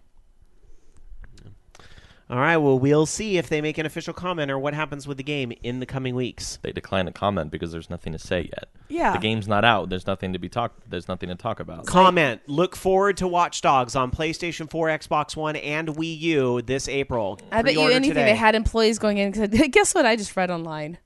Is that true? Yeah, right. And if it gets delayed, Though it is a sad thing when employees have to hear it from the news before they hear it from Yeah. work. I think the Ubisoft comment I would have expected is exactly what I just said. Look forward to Watch Dogs on all these consoles coming April. Get your pre-order in now. That would have been the comment. I would have said, oh, okay. it's a nice comment. Yeah. Absolutely. But the fact that they instead they chose to say no comment, that's where I go, that's all. Next story. Owners of Dead Rising 3 will have seen that they got a massive title update last week, clocking in at 13 gigs. This is on top of the base install of Dead Rising 3 itself, already being 19.9 13 gigs? Ain't nobody got bandwidth for that. Not in some states of the U.S. for sure. Dead Rising 3's base install is 20 gigs as is. Of course, with the Xbox 360, you don't have to install the whole thing before you play. But this title update clocked in at 13 gigs, and it was suspected to be linked to DLC. A couple days later, there was confirmation from Microsoft that the 13 gig update is, in fact, linked to Operation Broken Eagle. The update also does incorporate some bug fixes, add in additional smart glass features, so on and so forth. The kicker is that Operation Broken Eagle, my assumption when I read the first two, the hint and the confirmation article, was that, it's going to be it's required for everybody, it's compatibility DLC, so that if somebody else buys it, you can still play with them in co-op. Operation Broken Eagle is single-player DLC only. So enjoy your diminished hard drive space and the fixes that incorporates 1% of it. But that download is just going to be there chilling. And if you buy Operation Broken Eagle, great. If not, well, you lose the space anyways. Wow. Yeah, that's a hefty one. And it's funny to think about this now that the Xbox One has a Blu-ray drive. We're legit talking double-digit figures of capacity instead of a possible max of 9.7 gigs. DVD 4.7, DVD 9, 9.7, Blu-ray 25 or 50 gigs, where the majority of it is sent to the hard drive. We're dealing with some big shit now. I am really, I just need to say, I am really concerned about this coupled with the whole net neutrality thing. Like, I'm really worried about the size of some of these, like, patches and, which it makes sense and so forth because, these are full HD games with really, 1080 textures. This is going to be big stuff, and no matter what the game is. 4K is right around the corner. Exactly. 4K is right around the corner, even though we know, like, PlayStation 4 and I believe Xbox One as well, they're not going to play 4K games. They might output 4K and, like, the menus, but they're not built to play 4K games. That'll be PlayStation 5 and Xbox 2 or whatever. Right. But because it can't get any more confusing with those freaking console names. It would be hilarious, wouldn't it? Anyway, or the Xbox. No, the most hilarious name would be the Xbox 4 because it plays 4K. So it'd be the Xbox 360, the Xbox One, and the Xbox 4. Ow. Anyhow, I worry with this whole net neutrality thing. It's like, if Comcast is talking like 300 gigabyte cap or whatever, that's not going to be enough. Like, they're not moving at the rates they need to be. I don't know. I am admittedly, like, I do serious shit online, but while not enforcing the cap, while they don't enforce the cap, they still have the tools in there for me to see my usage. Right. I am always above 250, 300, whatever they've labeled it as. We actually somehow end up below. I got it. Maybe I'm complaining too much, but then again, we just got the PlayStation 4, so we'll see. But with all your MMOs and all of this MMOs Skype and broadcasting and all of this online interactivity you have, it is pretty surprising that you of all people would be not as much traffic as you think. It's not like it's streaming the visual aspect of the game back and forth, sure, but you do a lot of it. And then Skype and Twitch streaming and everything else at the same time, it adds up. Yeah. I mean, yeah, I'd send whole system backups, but, whatever. Differential. Anyways, one last note for people who did not know is that Operation Broken Eagle is the first of 4 DLC packs. First one to come out, well, that much is obvious. Operation Broken Eagle is the first. Buy the season pass, as everybody seems to love to do, and you will get 3 more as they get released over the year. Loco Poco wants to make sure an important clarification gets out here, saying, well, the thing is, Capcom put DLC on the disc, people are pissed, and now Capcom wants you to download the DLC and people are pissed. I think that the 13 gigs are a bit much. Well, it sounds like you have to download it whether you're going to buy it or not. Yeah. That's the problem, Yeah, right? absolutely. Yeah. So This was a title update for the game itself, completely regardless of whether or not you buy the DLC. It will happen as long as you have installed the game itself and booted up. Well, let me do a quick story here about since we're talking next, now we're saying next gen, except it's not really, now it's current gen. This gen. When you along those same lines, when you ask Jamie what her best of her best game of 2013 was, and she answered, I wanted to chime in and say, but there's still 11 more months to figure that out. Fucking not 2013 anymore. Right? Jesus. All right, so anyway, this gen, or whatever you want to call the PlayStation 4 and Xbox One gen, what is it, 8th generation of games? I believe so. Where the hell are we now? Whatever. Current games, big games. Resogun is a big game on the PlayStation 4. Ladia getting Resogun for free because of PlayStation Plus, although I'm sure some of you did, who aren't into the monthly subscription thing or whatever, yearly subscription, probably bought the game independently, but a lot of people getting Resogun for free. So how's the Resogun developer going to really make money? I mean, I know they get some from PlayStation, I'm sure, and they were funded, but Resogun developer is working on some DLC. Have you noticed, by the way, that the games they tend to give away on PlayStation Plus have DLC or have expansions coming, things that, they'll get some money off of? Like Borderlands 2, yes, the game is free, but it's got 4 DLC packs, oodles plus, of DLC. Yes. Not to mention all of the 360 avatar enhancements and other customizations you can get. BioShock Infinite has an expansion, right? Not that I'm not complaining. I'm just saying there is a science to this. Give away the razor to sell the blades. Ooh, very good comparison. I've used that a number of Yes, times. you have. Yes, you have. All right. Anyway, the Resogun developer, they did confirm in a Facebook post of all places. It was a very innocent reply on Facebook, but now everybody's running with it. They are working on DLC for Resogun and a unannounced PlayStation 4 project, so could literally be anything. So, yeah. But Resogun was a very popular online title, for the launch of the PlayStation 4. No surprise at all to hear that those guys are very busy. So I look forward to seeing what the DLC will be and what their next project might be. Hopefully it'll involve more particles flying everywhere. Pew, pew, pew, explosions. That was Particle Man. Yeah. They might be giants. We love you. Shaking my head. No. Well, how about we go into some... shaking my head. Meanie woman. Doing the things that mean girls can. I need to see that movie, Yes, you do. Moving on. Okay. So how about some legal news? Since we've been in a legal stew already. I went there. So a while back I mentioned about the Madden programmer, Robin Antonick, who sued EA and won like $4 million plus bucks because they used his code. Well, apparently that whole decision was just reversed by U.S. District Judge Charles Breyer of San Francisco and said, no, you don't get it, and no, you don't get the interest, and no. So you get nothing. You leave. Good day, sir. Yes. And so his lawyer says, girl, no. No, he actually said, the evidence showed that they used his source code without permission. So, yeah, they're going to appeal. So basically what they said is that the jurors had no basis for their consultation because they were never shown the game side by side, which is what's necessary for copyright infringement. So they actually had no basis for their verdict. So does this mean we're headed towards a Supreme Court showdown over Madden? Because that could be very interesting. If they even decide to take it up. But this could set a precedent for programming code. Yep.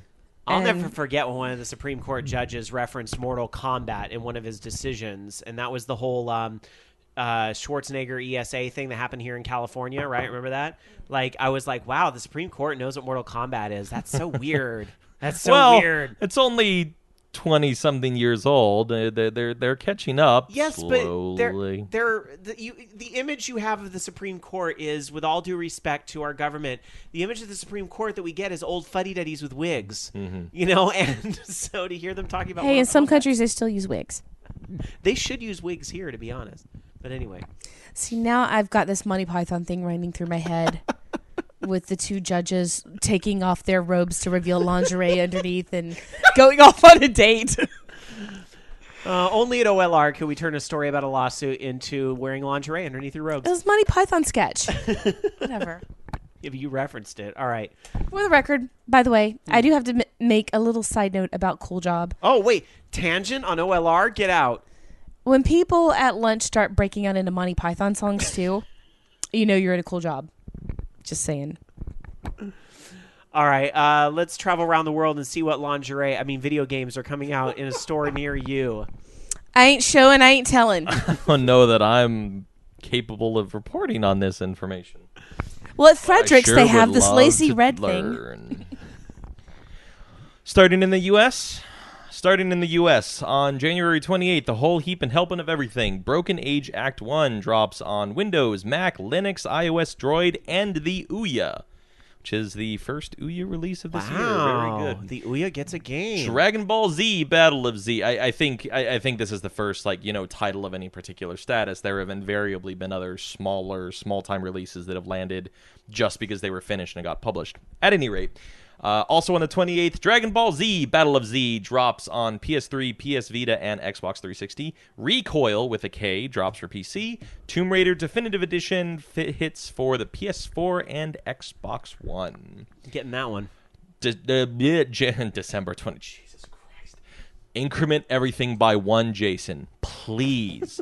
January 29th, Recoil Liberator, Xbox Live Arcade. On the 30th, Octodad Deadliest Catch, Windows, Mac, Linux. Yeah, I was like, looking what's forward to that? this. Octodad? Have you not played this? No, I think my about God. Octomom. I hate that name for her because she sounds like a Superman or Spider-Man villain. So Octodad released as Octodad was a game. I don't know if it was basically supposed to be a demo or not at this point, but Octodad was a game that was released. Holy crap! This looks 3 weird. months ago, where you control a dad in a family who's an octopus, and the hell am I looking at? You're looking at Octodad. He's carrying groceries. He squirms around. It is entirely. It's not entirely mouse based. You still use the keyboard to decide whether He's you wearing a suit. clasp things or let go of them. If you're controlling him moving or controlling extension. He's an octopus doing daily life tasks. It is completely insane. He's wearing and a tie. So much fun. Yes. And he has kids. He has a wife and he has 2 kids. Girl and a boy. He is Octodad. Are they octopi too? No. They are all humans, except for Octodad. They must be adopted. Bobby Blackwolf says, I played Octodad at PAX East. It was in the Indie Game Pavilion. And as Joe and Matt says, yeah, I also played Octodad at PAX East. Oh, so basically, he's Chicken Boo. Blackwolf says Octodad is basically an octopus trying to fool everyone into thinking he's human. And the antagonist, He wears the primary a disguise to look like human, guys. the primary antagonist of the game is a sushi chef. Who Taco intends, is tasty. Who intends to reveal Octodad to his family. Wasn't that a scene in Monsters, Inc.? Wasn't the sushi... There was a sushi chef that was the octopus. Yes. But you know what? Taco is tasty. All right. All I know is I'm getting this game for absolutely certain. So good. I want takoyaki now. I just want a taco. It came out at the same time. Just don't go to Taco Bell and we'll be fine. That's not food. Exactly.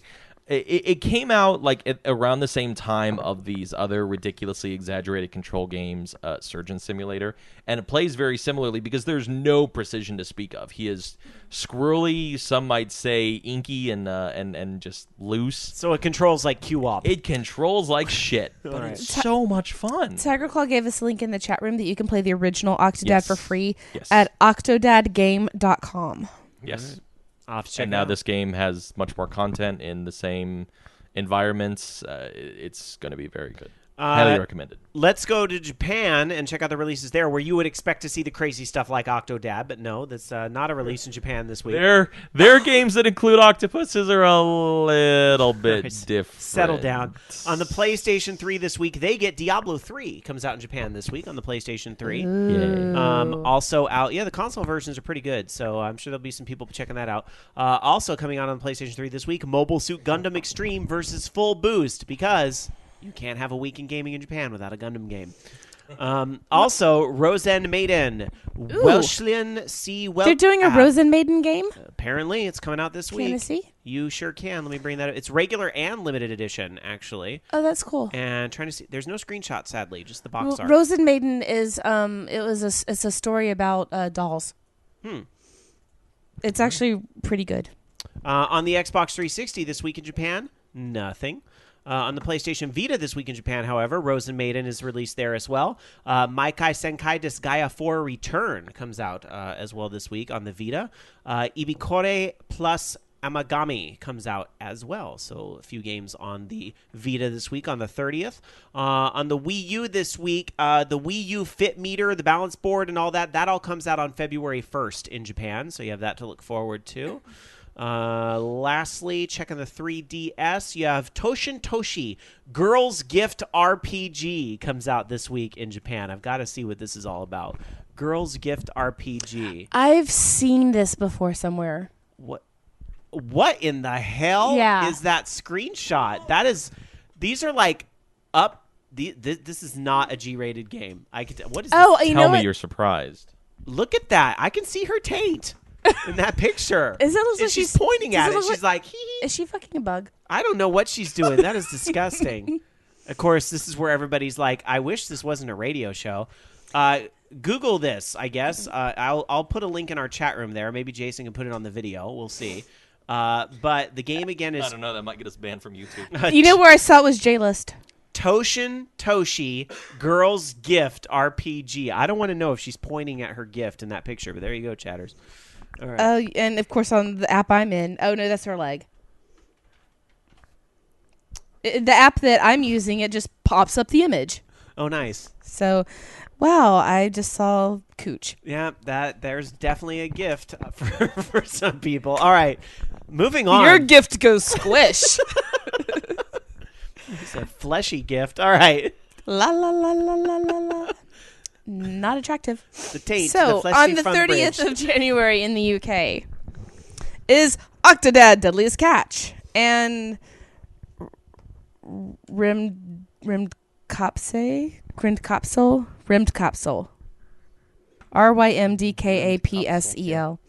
Something vaguely German. Or rhymed capsule, maybe? Rimmed Kapsel. On the 31st, we have Loadout and PC, Naruto Shippuden, Ultimate Ninja Storm 3 Full Burst, extra names, more names added for business. And then that's Xbox 360 and PS3. And then Tomb Raider Definitive Edition on PS4 and the X-Bone. And that's it. Do we need to start? There's a game coming out called Ultimate Gay Fighter. Really? Yeah, well, it's one of those undated games listed down there for January in general. Ultimate Gay Fighter. What's Ultimate Which Gay means Fighter? somebody said at one point it would be out in January. It's not actually, probably. Oh, I'm trying to see if there's like actually anything on it, and there's nothing here. Maybe somebody added that as a troll. Who knows? All right. Let's move on. Just a couple more stories for you guys, and then the classic game of the week. It's me, isn't it? It is you, Jason. So, Final Fantasy VI got released for Android in the last... Was it just this last week? It's pretty recently. Yeah, recently. And an article went up talking about the Turnerization of video games' artistic legacy. Basically, in short, it's the fact that Turner would buy up cheaper properties and then automatically colorize them to the best of their to the best of their automatic ability, so that they have some additional value that they can add, which led to very exaggerated and unrealistic color tones being applied to certain things in the background or what have you. For you younger folks that are listening, you may or may not be aware of this. So I'll just let the old man tell you for a minute that back when cable was a lot newer, like in the 80s and late 80s. I remember when the Turner Classic, I think it was Turner Classic Movies came out. It took a lot of, it was very controversial. They would colorize the old movies. And so, yeah, that's what he's talking about. He's talking about the Turnerization, is that you colorized black and white movies to make them look modern. And some people think it's cool, some people hate it. And for what it's worth, I'm staring at this screenshot of It's a Wonderful Life, and we actually had a rotation of Christmas movies, holiday movies, playing in the office for around the holiday, around the Christmas week. And they were all It's a Wonderful Life and A Christmas Story and Die Hard randomly. I don't exactly know why, but a whole bunch of black and white movies in black and white on rotation. And when I read this article, I was like, yeah, I get it. I know what it means to, for all intents and purposes, port something like this. But now that I'm actually looking at the screenshot of It's a Wonderful Life in color, it's actually a little bit weird. And this isn't the same thing as like... It's a neat comparison. Yeah. I think it's a very neat question to be asking. I like this article a lot, I got to say, because when you look at a game like Final Fantasy VI on iOS, it is kind of like, why did they do this? The argument, I haven't even gotten to the point yet. Well, I know why they did it, but... In the context of Final Fantasy VI, you look at comparative screenshots of the original SNES version, and then you take the Android version, and all of the sprites, all of the characters, all of the enemies, all of the backgrounds, the overworld, everything was meticulously crafted to the limitations of the platform. Every single pixel counted. And we're talking about, what, 320 by 240? That's sounds about not right. even that's not even 100,000 pixels on screen, assuming that was even the resolution. We're talking tiny, tiny, tiny. That whole era of gaming, Game Boy, NES, SNES. That's like what a watch does for resolution these days. Seriously. The Pebbles are actually a little bit better than that, I think. Until the optical media generation, where it began to be polygons and objects in depth of that kind of stuff, basically PlayStation, Saturn, etc. Back in the cartridge generation, small factor cartridge generation, everything, we just covered this with Pokemon and sounds. Everything is so specifically, meticulously crafted to get all of the detail possible in, as much size as you can do. It's a fucking wonder that Resident Evil ever fit onto an N64 cartridge with voice acting and the characters and everything else. But you're looking at these screenshots of Final Fantasy VI, SNES, and Android, and SNES is, for those of us that played it, familiar and especially very definitive of Square of the Saga of the era.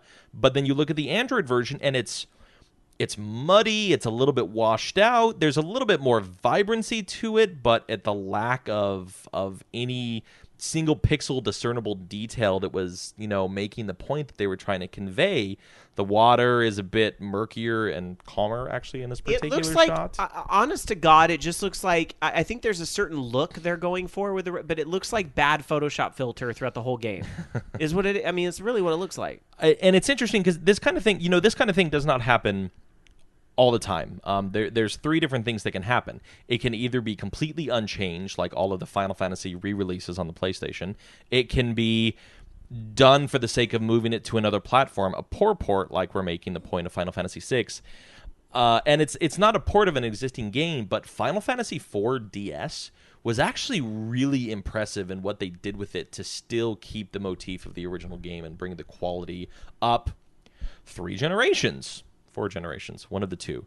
But it's interesting to try to consider what the actual process was of redoing all of these assets because you can on a different platform, not to mention you have to fit the technical differences of resolution and everything between the SNES and Android.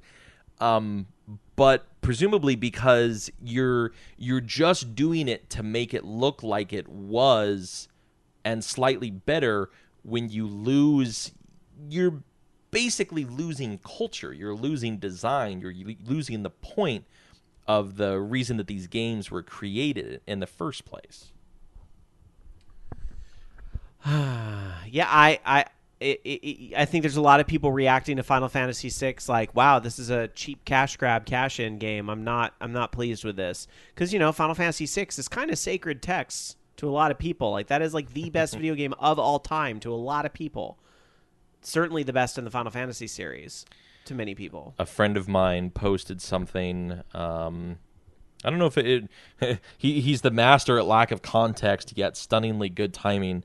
The greatest benefit of modern consoles is their ability to emulate the old ones. So if this kind of thing is as big of a turnoff as it is to you, rightfully so, there's still the opportunity to play the original version. If you don't have the original medium, yeah, it's going to be a little bit different, but you can still get so much of that specific detail back. She's saying that she still has all the original consoles and the original carts and everything to play this on. We just got plastic protectors for our games that were in the box, and one of the games in the box is Final Fantasy (3). Yeah. You can find a way to do this kind of thing, and it is a shame that the waters are a little bit muddied. It's how the company has decided to take the game forward into this new era, literally 2 decades later. Awesome Unicorn in our chat room at live.vognetwork.com says, it's the same way that Theatrhythm in the Kingdom Hearts browser game looks. They must have some artist at Square Enix who just loves that style. And I'm saying this comment, but I imagine by some artist at Square Enix, you mean their outsourced vendor in China. Just saying. Simpsons is animated by a studio in Korea. Just saying. 100% anymore. All right. Anyhow, let's move on. One other story here. Big American Party! Because we're going to get into... We're going to get into what Jason just talked about again a little bit later, but I want to quickly talk about this. A big announcement from SOE, Sony Online Entertainment, not to be confused with the folks that are behind the PlayStation 4, Sony's entertainment division. But SOE does a lot of their online things, EverQuest, DC Universe Online, and so forth. Well, SOE is going to be doing this all-access plan. They've just announced this. And the all-access plan will include top-tier membership level in all SOE games. That includes EverQuest, EverQuest 2, DC Universe Online, PlanetSide 2, Vanguard, EverQuest Next, and EverQuest Next Landmark, and that will be one low monthly rate of $14.99. There will be, of course, more savings if you do 3, 6, or 12 months at a time. That's custom for most MMOs. This is kind of interesting that they're doing this one all-access pass. Now, it probably should be noted that I believe all these games are free to play anyway. So it's not, or they are now. They may not have always been. Like EverQuest used to have a fee with it, and so on. And so did DC Universe for a short while. But they're all free to play now. So you're really paying this fee to have basically top level access, which is going to be the extra perks and inventory and character slots and so forth that you would expect for all these games. So it's just interesting that you have that one subscription fee there. So. It's going to happen about April 2nd, they say. Any existing membership will be automatically upgraded to the new plan. That's good news for people that might be paying separate fees right now for top-level access in, say, EverQuest and EverQuest 2 and so forth. So, pretty cool. So, all right. Anyhow, let's take a moment to travel back to when, there was no online entertainment. That wasn't... You couldn't call in online unless you had Sega Channel. I was going to say there was Sega Channel. That's how you had online. There was Sega X-Band, which was hilariously bad. Only the rich kids had that stuff, not true. Me. Or if it was like the very close to early 90s, you had AOL, in DOS. Yeah, right. So, all right, here it is, your classic game of the week for all this fancy online connectivity crap. You don't need it. All right. Go outside. Dark Soccer's going to dive into the gaming vault and find a game that she thinks, hey, you should be playing this game, or you're dumb and stuff. Well, to keep up with my theme of using games that have been represented in Namco High, and I'm getting a little tired of Namco games, so this might be the last one. For now. I love you, Namco, but still, I've done a bunch. Dragon Spirit. It was a 1987 scrolling shooter game that was released by Namco. It's very loud. Sorry, we have a dragon shooting fire over here. Sorry about that. Well, I had an intro, I thought, attached to it, but... No, I didn't have an intro for some reason. Weird. Okay. But it was released by Atari Games in the U.S., and it runs on the Namco System 1 hardware that was later ported to the Amstrad CPC, Commodore Amiga, Commodore 64, DOS, Atari ST, X68000, the PC Engine and TurboGrafx, and the ZX Spectrum platforms. So basically, kind of the story is that there was a serpent demon named Zawel that escaped its imprisonment after 1,000 years and kidnapped Princess Alicia. So a soldier named Amul has to rescue her and destroy Zawel. Oh, there's the intro I think you're looking for. Yeah, that's what's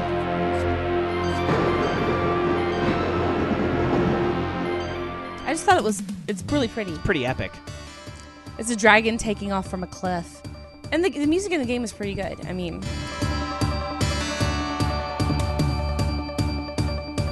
No. It takes a minute to get into it, so... Anyway. So basically, you have to... you can collect up to 13 additional powers, apart from what he comes with, which is breathing fire and dropping bombs. He turns into the blue dragon, by the way. I forgot to say that. Because anyone who turns into a blue dragon and isn't in the game Blue Dragon is pretty cool. So he can burst flames, drop bombs, which I guess would be dragon poop. Dragon poop has to be pretty flammable. And Amul is pretty big when he's just doing the flying through the screen. He takes 2 hits before losing a life and 3 in some versions. The power-ups give you extra heads that may double or triple your firepower, but they also increase your exposure. So while you are stronger, you are also a bigger freaking target. And bless this game for doing that, even though it made playing it really freaking frustrating. So yeah, there were other releases. There was a sort of sequel on the Famicom that came out as Dragon Spirit: The New Legend, which was a port that took place a generation after the original game. There was an arcade sequel called Dragon Saber that came out in 1990 that allowed for 2-player simultaneous play. Dragon Spirit was released on PC Engine and TurboGrafx 16, and it was very close to the arcade version, and the sound quality of that, I must say, since this is a game that I do own, it's really freaking good. And SSJ100 Matt in chat says that I always thought those were dragon vomit. Yeah, because dragon vomit is flammable and kills people. So, there was also an emulated version that came in the Namco Museum 50th Anniversary and Namco Museum Volume 5 for the PlayStation. Also, the PC Engine version was added to Nintendo Virtual Console in 2007, and on December 8th, 2009, the arcade version came out as part of the Virtual Console Arcade in Japan. And on November 4th, 2008, came out on Xbox 360 with the Namco Museum Virtual Arcade. PlayStation Network does have a release. It's a downloadable game for PS3, and that's under Namco Museum Essentials. And as part of the Pac-Man 30th Anniversary in 2010, Dragon Spirit was released as part of Pac-Man's Arcade Party 30th Anniversary Arcade Machine, along with like Ms. Pac-Man and Galaga and a bunch of other games. So there you have it, Dragon Spirit. And it's a really fun little arcade shooter. It's just not quite the usual thing one expects. Yeah, I like this game a lot. It's in it's in that Namco collection on PlayStation 3 that's got some neat games in it. I've played this a lot on there. I almost wonder if this partly didn't inspire other There's another game that involved riding I want to say it was Psychic Storm, but maybe not. But I honestly think that this just added such a unique feel to a genre that's been out for quite some time. I mean, we don't maybe have as many shooting games like this that survived anymore. Yeah. We still get some of the Raiden games, but I would love to see a new Dragon Spirit. All right, there it is, your classic game of the week, Dragon Spirit, an arcade game. Oh, I'd like to add, actually, Dungeon Buster made a good point that it had a health bar, which was pretty unusual for the time. But like I said, it was a 2-hit, 2 hits you die, but that was your health bar. Yeah. Wasn't a lot of life. All right. Well, that is going to do it for the first half of our show, but we got plenty more show to come, including the Fugle question of the week, talking about the Turnerization of games, that opinion piece. Which website was that from? Did you get the website? The AV Club? There you go. So I just want to make sure they got credit because that was a neat little piece there. We're going to talk about that big name lawsuit that everybody's talking about this week. We're going to get into that fuckery. It's such a sweet story, Rob. Gross. I see what you did there. We also have your mails, FUs of the week, your phone calls. All when we come back with more of Orange Lounge Radio right after this.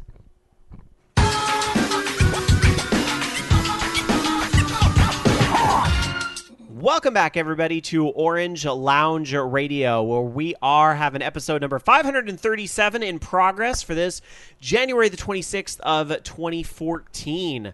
Myself, Dark Sakura, and voice of the show, Jason, here with you guys tonight. That's me. Not here tonight, Loki. If you missed our announcement in Part A, Loki and Mrs. Loki welcomed Daniel Layton, their new son, to the world earlier this week on Tuesday. So Loki will be off until he decides he's ready to come back, which, knowing Loki, will probably be next week. But we won't hold him to it. He'll come back when he's ready.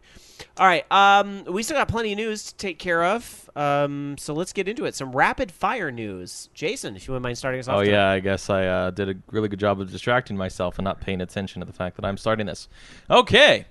Following the discussion of Final Fantasy VI on Android, Final Fantasy VI on Android has a major freezing glitch. It was released last week to the Google Play Store, and the new version comes with graphical improvements. Yeah, we knew all that. Spoilerific, maybe, possibly, but to cut a long story short and to obscure any of the details, the glitch prevents gamers from completing the game. Play if you want. It happens Man,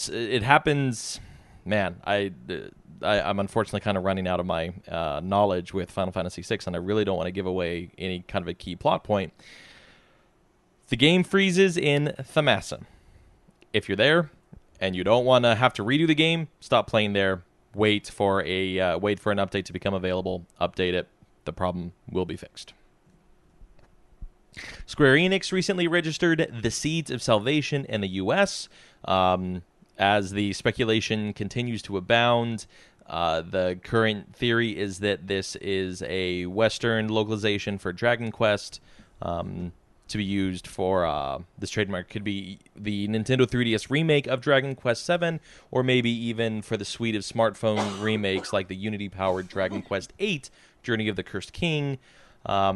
We'll see a trademark. A trademark may not go anywhere, just like a patent or anything else. We'll see what they wind up doing with it when the game becomes available. More hints towards a re-release of Majora's Mask are being dropped from Nintendo. In A Link Between Worlds, director Hiromasa Shikata has teased in an interview with Game Informer that the remake could be coming because having Majora's Mask in Link's house was a special request from Aonuma's production team. Now, why would they ask us to do that? Well, we'll just have to wait and see. And this can't possibly be a surprise. Hello, Ocarina of Time 3D. It's a matter of getting the game to look correctly, and since I missed it the first time around, I'm very much looking forward to playing Majora's Mask 3D on the 3DS. If it happens. If it happens. All right. Gee, let's think about this. Something that finally happened after months and months and months and months and months and months of waiting is that Blizzard made Hearthstone in open beta. Finally. I installed it and didn't play it. Wrong company. After pretty much everybody who wanted to play the beta was already in the closed beta, Blizzard finally opened the super special secret club of people playing Hearthstone, namely everybody, to the world. So, Blizzard is opened up Hearthstone Heroes of Warcraft. So for whatever reason you just forgot you wanted to play it at some point, you can actually download that and check that out. Fun. It's only available, however, in North America right now. So when will the game officially launch? Knowing Blizzard, it will probably be in 2017. I didn't know Blizzard and Valve were so similar. Blizzard does things soon, which, again, I just don't care tonight, so I'm just going to tell you. Big reason I canceled my World of Warcraft account is because that expansion is not happening in the next few months. There is going to be nothing to do in World of Warcraft for about 6 months until that expansion gets here. No. Rep grinding, Rob. Rep grinding. Oh, yay. And I know, right? The raids that aren't really that much fun anymore. But anyway, I digress. Didn't mean to turn it into a hate fest. Hate is a strong word. It's just we're this Warcraft and I are seeing other people right now. That's all it is. You're seeing other MMOs. That's right. Moving on. I did not realize this was a Steam feature. I'm using my little quotey hands feature because I've never pre-ordered a game on Steam. But apparently, if you were to pre-order a game on Steam, you would actually have to contact customer support to cancel that pre-order. You couldn't just like click a button that's like, wait, never mind, or cancel. Well, no more will you have to do that, as the refund an item button is now displayed on Steam. So if you wish to cancel a pre-order, you can do so just as easily as you can place the pre-order, which I always thought was the way it should be, but whatever. So there you go. Well, now it is. Hooray. Hooray. One thing that I'm sure many of you didn't order because this would cost a lot of money. I think this actually ended up going for over $90,000. It was a copy of the super rare Nintendo World Championship NES cartridge. And this cartridge really looked like shit. There's no other way to put it, but this thing looked like it had been in a dumpster. Somebody had scratched the label off and written in a Bic pen, Mario. Because I guess the first game in the Nintendo World Championship was Mario. You can tell, like, mom or dad did this. It's Mario. But anyway, so it was found, and there's only 116 of these cartridges in the world, so they always go for a crap ton of money, even when they look like such garbage like this game did. On the outside, it's a pearl on the inside because it's a very rare little tournament game. So, yeah. Let me see if I can find the final amount right now here on eBay. Oh, it went for $99,902. I want to know who paid that. You know, what do you want to bet they're not going to? It was just a troll bid. It was probably 4chan that placed that bid, let's be honest. All right. There you go. Dark Sakura. Sorry, the moment you pass it over to me and my lungs protest. All right. Yeah. Well, there is something that was, and I was very impressed by this when I saw it today in my browsing, is that there is going to be a preview for Castlevania Lords of Shadow 2. But this is specifically going to happen in Australia. And the reason being is that it's also a blood drive.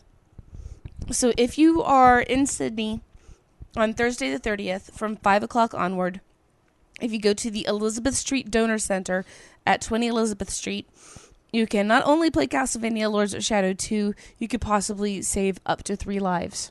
For every pint of blood, it's usable by up to 3 people. So eat a lot of spinach and, steak that morning, and make sure you passed your hematocrit and give blood and let us know how the game is. Does Australia allow the gays to donate blood? I don't know. I don't live there. I think that's stupid. It is stupid. Well, in other news, there is something showing up on the Wii U Virtual Console this week, and that is Mighty Bomb Jack, the NES game. Also known as the Scourge of Game Center CX. GX? CX. Whatever. Well, basically, you just use bombs as a weapon, and you jump and look for treasure and do stuff. So, hooray, it's $5, which is about what you'd pay for it at the flea market. And then, I want... Damn it, Rob, why do you link me stuff? Because when it says these 2 magic words, I automatically know, this is a story Jamie wants to see. There is a mod for the Starbound beta that has elements from Mass Effect. So now it's Starbound Mass Effect Edition, and it is officially my favorite mod on the Citadel. Just saying. But it actually adds in the biotics, so you can lift, you can lift and slow down things, and I guess singularities and whatnot.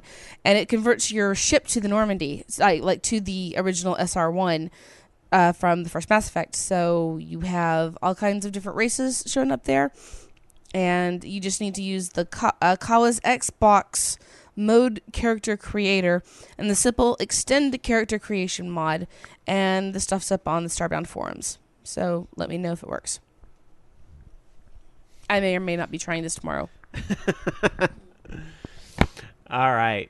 Dark Tetsuya is in our chat room saying, I thought the Mass Effect fans on OLR would like that. Yeah, I saw that too. I said, very yes, was my response.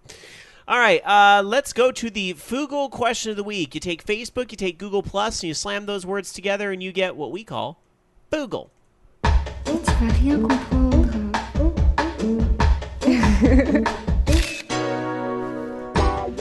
As I promised, this week's question on Foogle relates to the Turnerization of video games article that Jason read earlier from avclub.com. So we decided we would ask our listeners, what do you think about remaking classic games?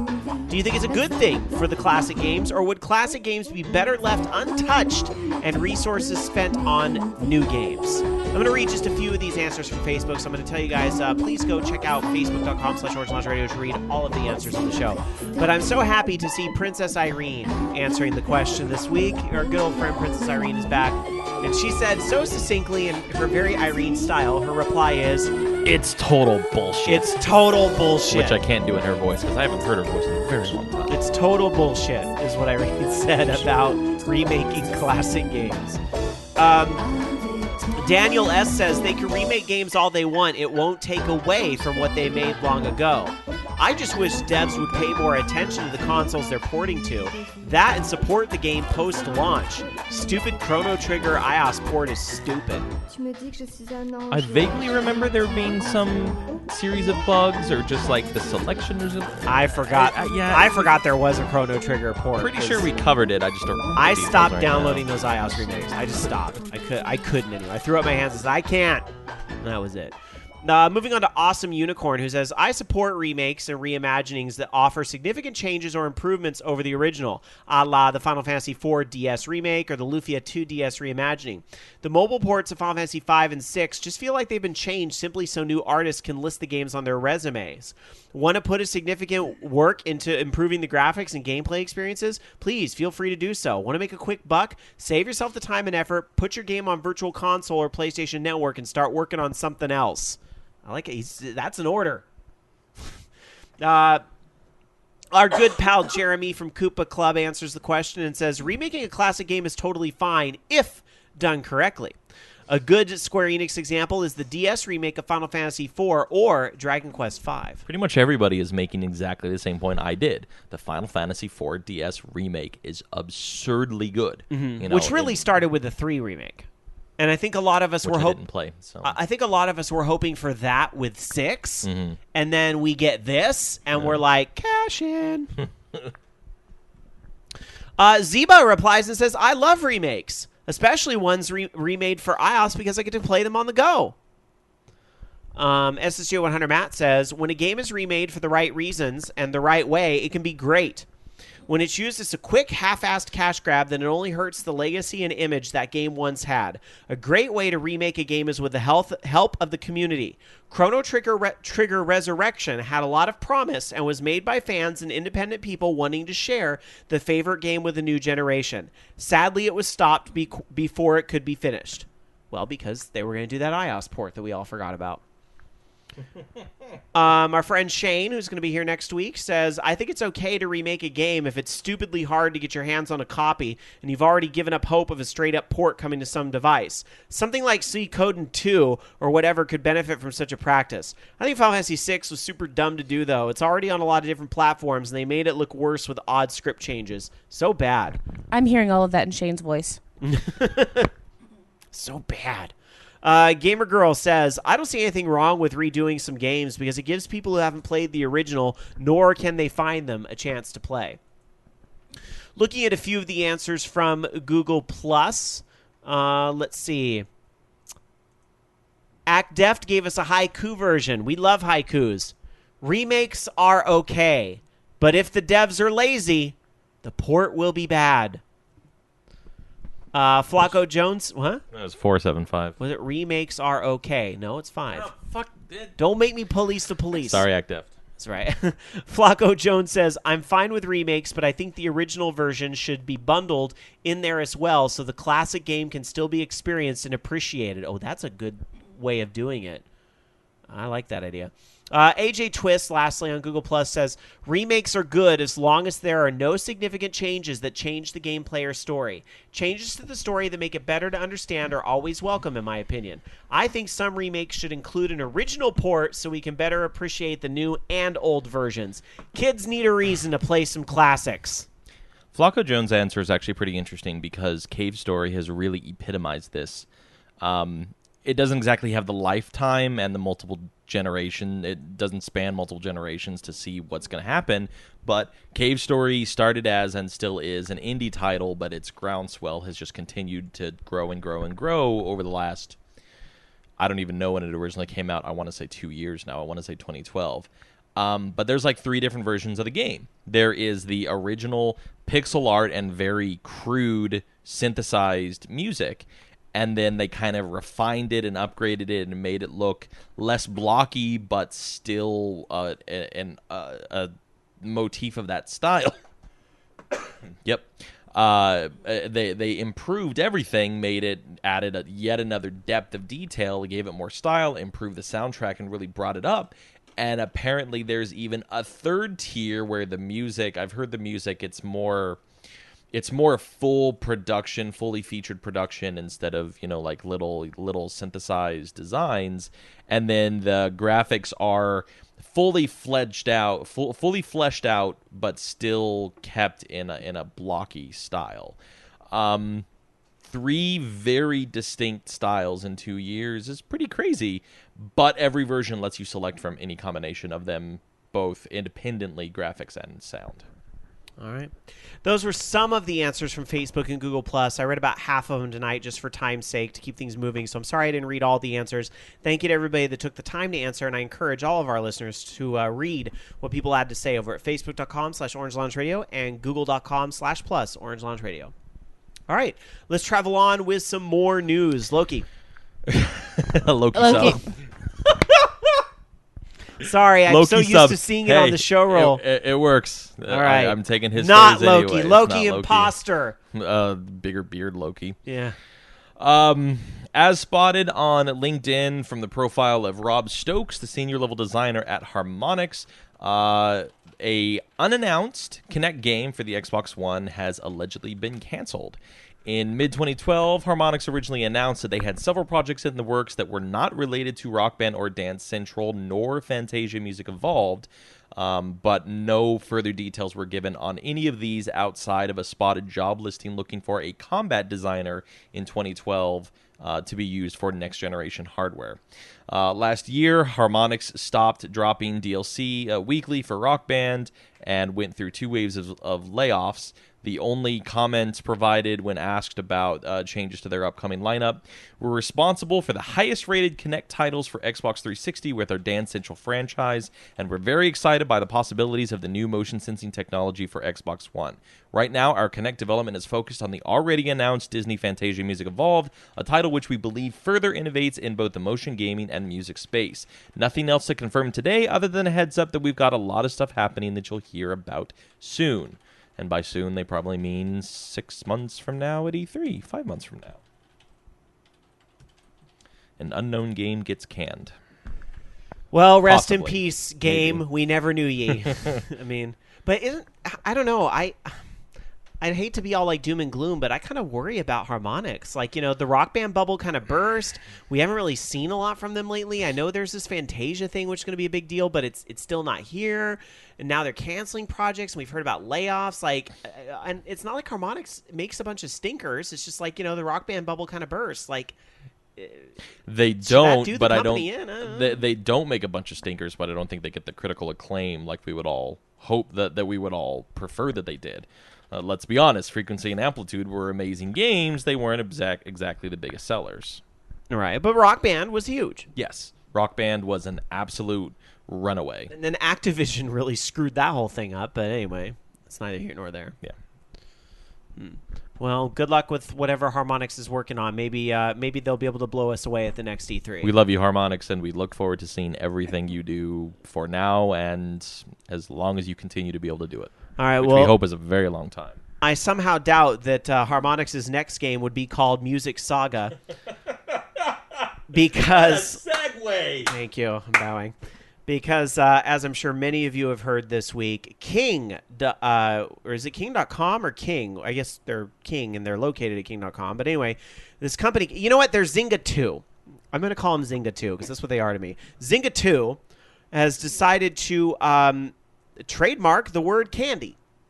They now And they got it. So they basically own the trademark on the word candy when it comes to video games. I mean, if you want to sell candy in the grocery store, that's one thing. But you want to make a video game with the word candy in it, that's another. And by the way, they also got the word Saga. So if you want to make a game with the name Saga in it, you will have to answer to King. The makers of the banner Saga learning this the hard way when King sent them a cease and desist. In King's defense, King came out and said, well, we're not really, like, we don't really think the banner Saga is like trying to infringe on our trademark. We have to do this because if we don't defend it, then people are going to come along and we'll lose the trademark, and then people will try to make their, clone games. And to be fair, on the iOS marketplace and the Google Android Play market, there's a lot of shitty clones to try to ride the success of these games. But where do we draw the line, people? I've even seen those at 3am shitty advertising too. And you all are, I know you're all sitting there expecting me to say, LOL, Square Enix, Saga Frontier, LOL, 7th Saga, LOL, Candy was a song in DDR, etc., etc. I mean, yeah, it's ridiculous that they own the trademark on those words because, especially in the case of Saga, there's so many other games that have nothing to do with a game that was ripped off fucking Bejeweled in the first place. Again, I'm just keeping it real tonight. It's a little silly that when their game is a rip-off in the first place, they get the right to these words. I think I played Candy Crush a little bit. I couldn't even tell you how much. I'm pretty sure I thought it was a Zynga game, and I stopped not only for lack of interest, but also in the great Zynga, not petition. Boycott? Thank you. The great Zynga boycott of 2013 and the previous fucking 3 years too. Anyways, the thing about them saying that they have to go through due process and they don't actually want it to happen is that it doesn't work out that way. Either the person they charges follows the cease and desist and makes a name change or cans the project outright, or the person they charge with it rebukes and King loses the trademark. There's not only if they don't, only if the party doesn't like countersue or whatever the appropriate motion is, will the whole process just get settled and dropped. But if anybody balks at this, they're gonna lose the trademark. That's what happens. They shouldn't have been given this trademark in the first place. Oh, no, absolutely. Everything else about this is fucking absurd. Agreed. They should have been given the trademark for, quote, Candy Crush Saga, end quote. Because Candy hasn't existed for I don't even know how many decades. Candyland. Who owns the Milton Bradley suite now? Parker Brothers. God, they've all changed hands so many times. Somebody in chat will yell it out, but is it Hasbro? I owns that don't stuff know. Now? Like, they have every right to make the game Candyland as a port on iPhone if they want. Like, I fucking double dog dare King to go sue the makers of Candyland. They will get shut down. Yep. And then it'll throw the whole thing. See, honestly, what I would like to see happen is Milton Bradley or whatever holdings go after them just to prove a point. I would love to see that. Hasbro, you were correct. Thank you. I would love to see them prove a point. Just to go, bitch, please. It's weird though because in a roundabout way, it's actually given a lot of additional exposure for Banner Saga, which is that's a good thing for them. But yeah, it's just so ridiculous. Like those people that are working hard making the Banner Saga, they should not have to deal with this fuckery. That's the real problem. It's a waste of resources. This is not their fucking problem. It's really gross that they're having to even deal with this. The only silver lining is that the entire internet community backs them, and so it's a great amount of exposure for their game. At least take solace in that. A lot of people heard about Banner Saga that wouldn't have heard about it otherwise. Let's be real. So that's the positive. So what are they going to change it to, like Banner Story or? But here's the other problem with Zynga 2. Is just like the mothership Zynga, they have a history of fucking copying games. Candy Crush Saga is a copy of Jewel Quest, which in turn is a copy of Bejeweled. It's like I don't so yet they want to prevent other people doing what they did. Anyway, in my opinion, allegedly, just throwing those words out there just in case. But it is on record that King supposedly copied another game, and they called it Pack a Void.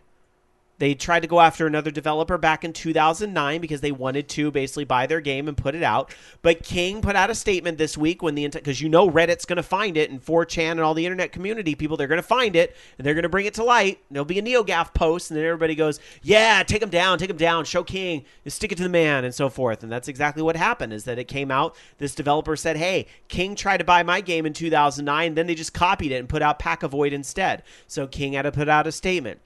King does not clone other people's games. King believes the IP, both our own IP and that of others, is important and should be properly protected. Like any prudent company, we take all appropriate steps to protect our IP in a sensible and fair way. At the same time, we are respectful of the rights and IP of other developers. Sorry, just letting that comment sink in for a minute. Before we launch any game, we do a thorough search of other games in the marketplace as well as review of trademark filings to ensure that we are not infringing anyone else's IP. However, for the avoidance of doubt, in this case, the game, which was coded by a third-party developer 5 years ago, has been taken down.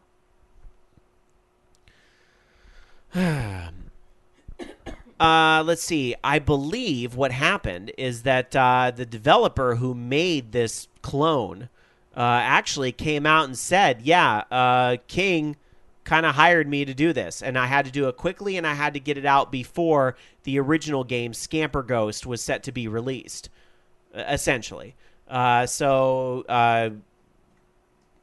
What happened is that they came out and said King contracted the third party to make the game. He made it at their request to their specifications, so King is responsible. I'm fairly certain 99% of people, everyone except King, would agree that Pack a Void is a clone of Scamper Ghost, and that was a statement from Matthew Cox, who was the developer who made Scamper Ghost, essentially.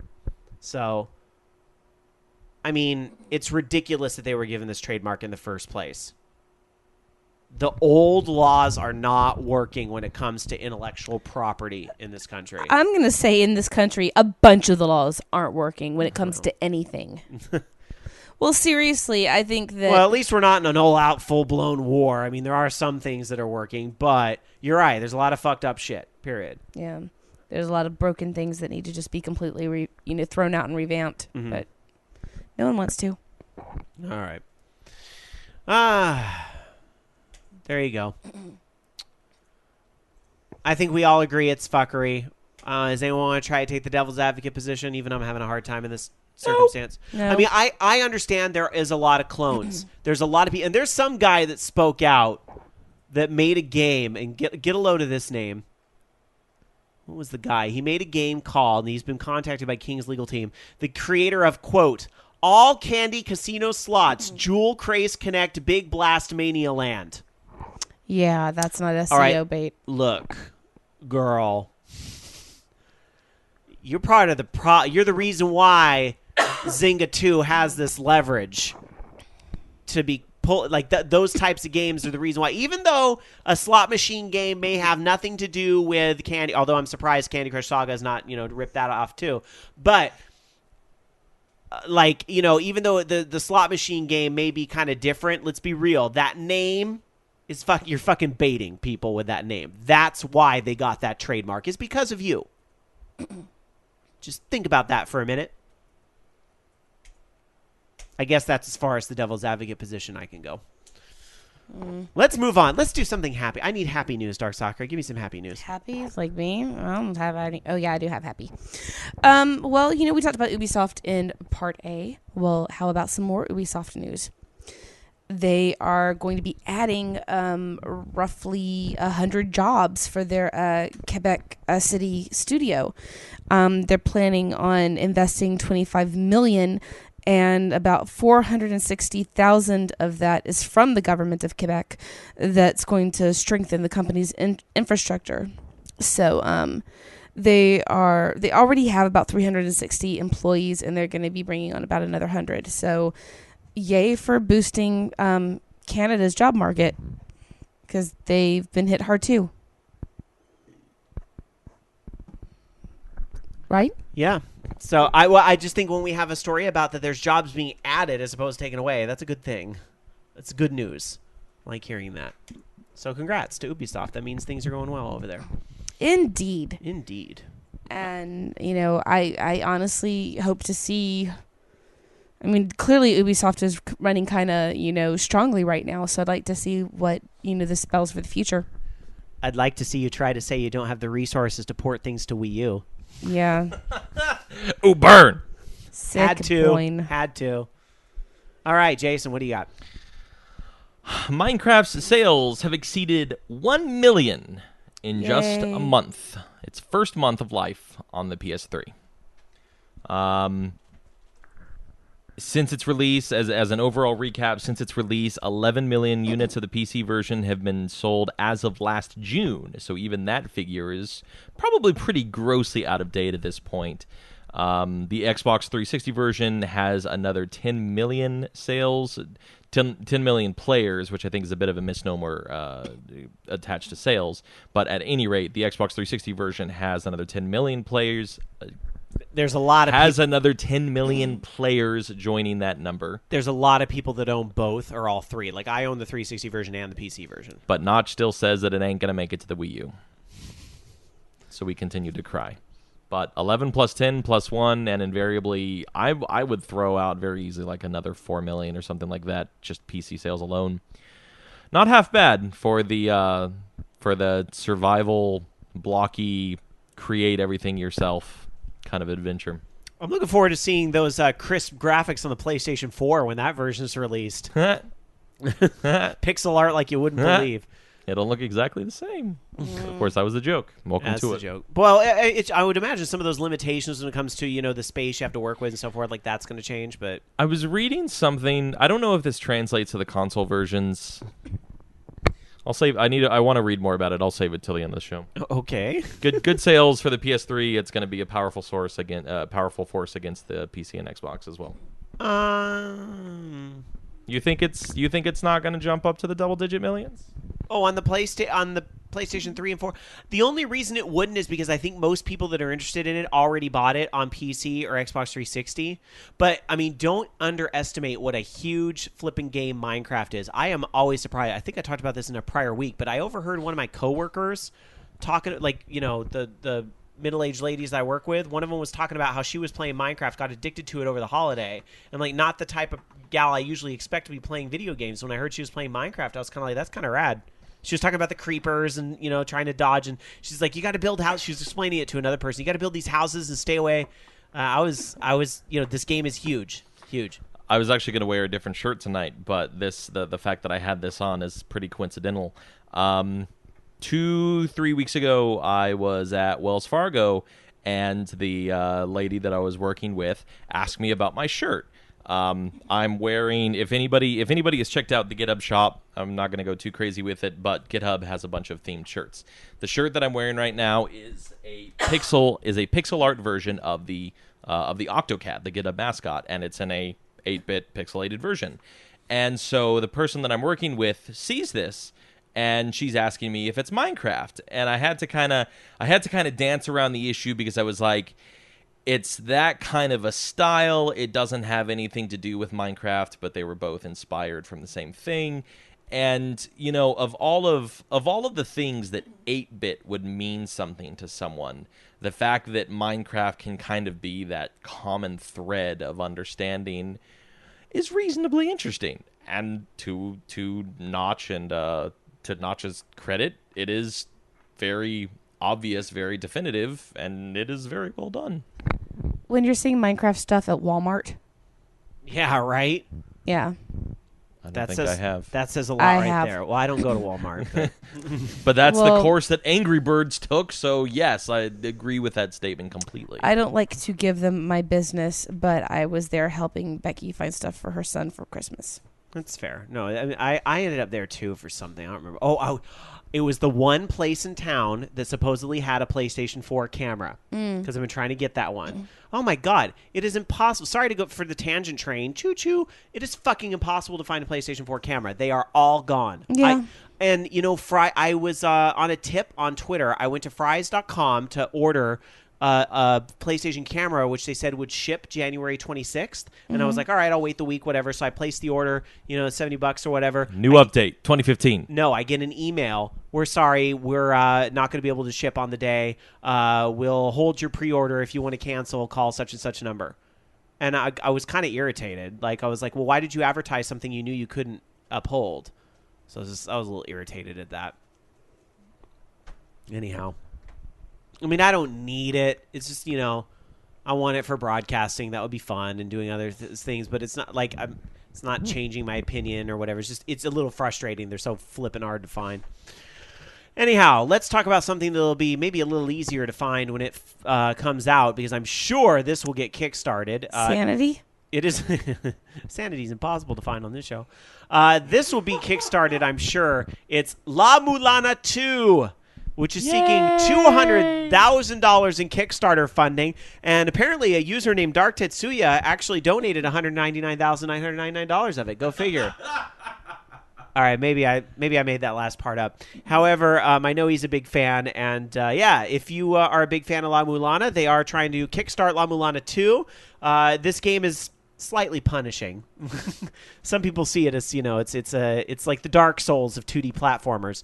But anyhow, they first announced the sequel for WiiWare and PC, and now they're going to raise $200,000 to try to get this. It looks like it'll probably... Actually, I'm kind of curious where they're at right now. I want to... 120... Nope, go away. 127,000, 26 days to go. With 26 days to go. So 4 days they've already... Comfortable funding. Yeah. And now that I've mentioned it here, they'll get another 100,000 easy. But anyway... Yeah, I mean, if you like kind of like the the retro adventure games, you're gonna get a kick out of this, I'm sure. For $15, you get the Steam and DRM free copy of the game on release, so it's basically pre-ordering a game that'll be done in a year. If they get certain stretch goals, they're looking at 3DS and Vita versions at 1.15 million, Wii U, PlayStation 4, and Xbox One versions at 1.65 million. Wii, PlayStation 3, and Xbox 360 at 2.35 million. Those stretch goals are, quote, subject to negotiation. Be interesting to see how that goes. So, yeah, pretty cool. Fans of La Mulana, like Dark Tetsuya, I know are very happy about that. All right. Pretty happy to see it's a new character, too. Lumisa instead of Lameza. Kosugi. Fun stuff. This game is really, in the same vein of everything that we've talked about before, this game is so incredibly meticulous as well from when it was originally released in it was before 2010. It was originally like 2007 or so. That was a long time ago. And the PC remake that they made is, the Wii version was rather tame, but the PC remake that was released last year or 2012, I can't recall. I remember the Wii one was delayed again. Dramatically improved, and yet another game with a storied history of something that has just been refined and refined and refined for the better. And now they're continuing forward with new content. Perfect. Wonderful. All right. Well, let's look at the wonderful content that sits inside our mailbag. Mailbag at orangelaunchradio.com is the place to send us emails. Every week, Dark Sakura dives into the email bag head first and pulls out a couple emails that she believes are worthy of repeating here on this program. Okay. How many emails do we have tonight? 3. Three emails. I haven't checked for anything else, and I'm only going to read these 3. Probably just a bunch of spam. Howdy, gang stars. Howdy. I'd like to expand on the thoughts that I tried to express in the Fugal question of the week from last week.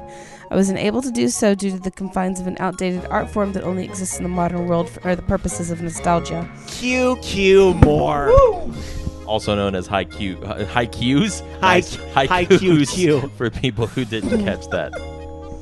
Like I didn't catch that in Mike just now. By the way, haiku is not outdated. It is still in use. Nintendo has a unique place in the marketplace, but one only also held by Sony and Microsoft. In addition to being a video game developer, Nintendo is, as is well known, a console creator. While their role as video game developer allows them to be much more unique in how they approach the market, Nintendo's role as a console creator is much different.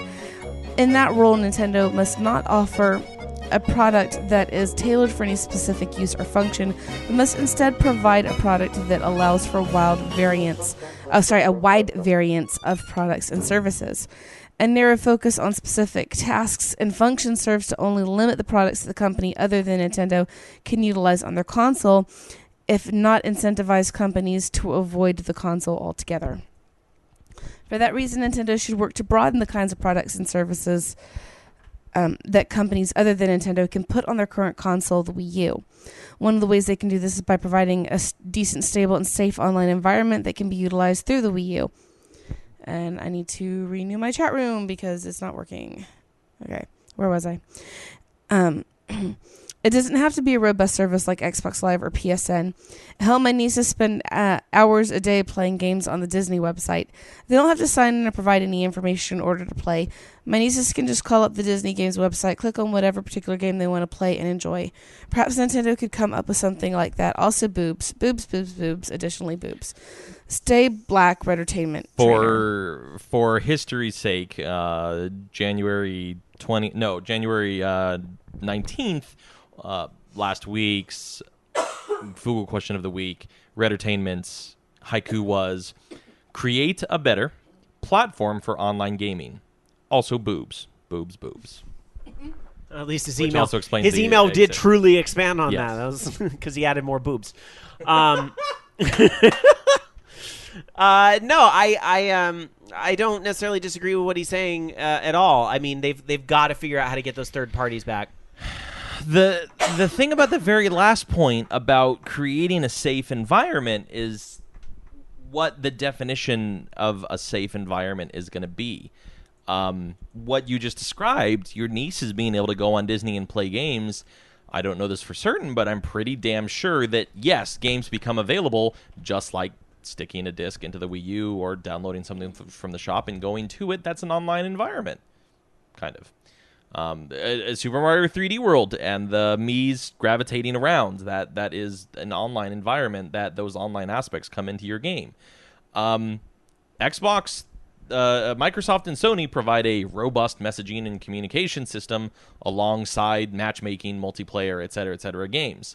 As soon as you allow two people to communicate, it is inherently unsafe. Period. That's why every single game has online interactions not rated by the ESRB. Because people will say, type, gesture, do whatever they can possibly do based off whatever they want to do. Indeed true. So it's difficult. That's all I'm saying. It's quite difficult. Let's move on. Yes, let's. But thank you for the email. It's very, very pointed considering the lengths of the debate we went to last week. Thank you, and I agree with the boobs. This Seconded. email comes from Andy R.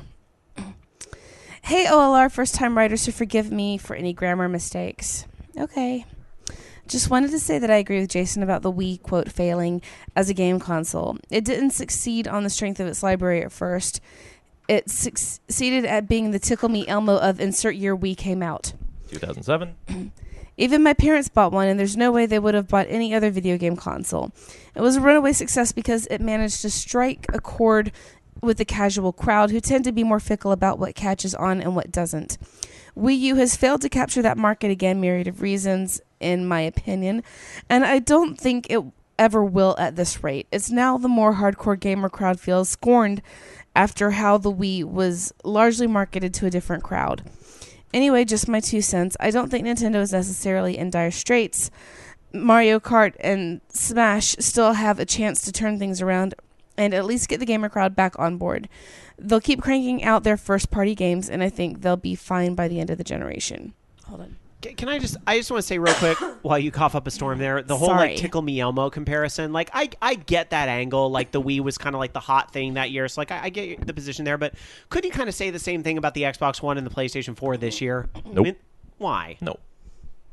Because They what's sold There millions was and nothing millions. really to rival there's nothing really to rival the Tickle Me Elmo when it came out. I'm just saying in terms of that type of toy and things that had that much hype. Mm-hmm. But now we've got, first of all, direct competitors. So there's 2 of them offering comparable deals and each with their dedicated fan bases.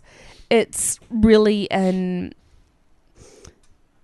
Well, but it's like comparing apples and oranges to mandarins a potato. and bananas. well, potato. Asparagus. But to be fair, the Wii and the PlayStation 3 came out the same year, yet the Wii dominated the conversation based off the strength of Wii Sports and the other launch titles. This generation's consoles are still on the shelves. Maybe not so much the PS4 because of stock for the overseas launch, but this is exactly the point that I was trying to make, is that the Wii was gone for so long. Yeah, you could pre-order, you'll get stock when you get it. Like the 360 had been the year before? Gotcha. It's really hard for me to have a particular map of this because I've been a latecomer to every single console. I've never done it on launch day. I've never tried to get in on launch day, failed, and had to continue to follow up to actually take physical stock of when the stuff is available. They work out supply issues. They ramp up. People buy them with less frequency, and they start to show up again. Jamie just made the point that their dedicated camps are responsible for these millions of sales in the first month. Yep. 100% true. But the Wii persisted. Like the Wii was the perfect storm because it had this huge upfront rush that had an incredibly long tail, an incredibly long wind down, and something I came up with listening to last week's episode again. They had good late life releases. Galaxy was absolutely phenomenal. Every single Wii game I have on the shelf literally just erased from my mind. Nintendo had a good late life library, which is stereotypically Nintendo. These releases keep going the entire time, which only boosted its numbers. But that initial surge of everything was all because of a new audience's interest in Wii Sports. Right, Carried over to Wii Fit, yeah. Let's move on with the rest of the email. Okay. Oh yeah, we didn't finish that, did we? No, we did not. Also, quickly on the topic of the Magic the Gathering movie, you guys were comparing it to Battleship or Clue or other board games, but there's already a strong narrative in the game. There have been a ton of books and comics that flesh out the story, and they've even got an entire team devoted to making sure that all the properties stay true to the world that game has created. Pausing here, I did read a lot of the Magic the Gathering comics when I was really into playing it, and I just wasn't that interested in the backstory. It was just a fun game to play. But piggybacking on your pause here, I get the whole like it's not Battleship or Clue. Like I get that angle, but I mean I kind of think about Dungeons and Dragons. Like obviously there's a very rich story there, and there's been the books and everything else, and then the movie came out, and it was kind of the movie was crap. The movie was not, and I wanted to like it because Tom Baker was in it. And a lot of times, those books and everything else, they kind of get ignored. I mean, the World of Warcraft movie is going to face this problem. How much of the books is it really going to pay attention to? There is the Star Trek and Star Wars story for the Warcraft stuff too. Yeah. Star Trek and Star Wars. This new Star Wars movies, it ain't going to follow any of the books. Or they already said that the books are pretty much now apocrypha. So right. To finish this up, because it goes with that.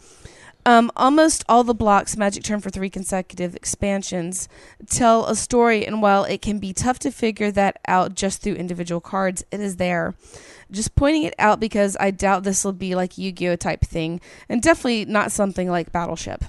I hope, I know we're being cynical because a lot of video game movies turn out like garbage. I think it would be awesome if the movie turns out really well. Like if they can actually pull it off, I would go see it. I loved Magic the Gathering when I was It would need younger. a freaking Lord of the Rings treatment to make it good. Well, and maybe honestly, we'll get it. What does that say about all the negative critique of The Hobbit, though? Yeah, but then again, okay, That The very Hobbit is a definition of Lord of children's the Rings book. treatment. Therefore, it was actually a relatively short story. Did not need stuff pulled from, the side books and short stories and every other little doodle Tolkien happened to put on paper. It needed to be one fucking movie. I love this comment from Bobby in the chat room. Land will be tapped in a theater near you. Love it. All right. I get it. I get it. They did there.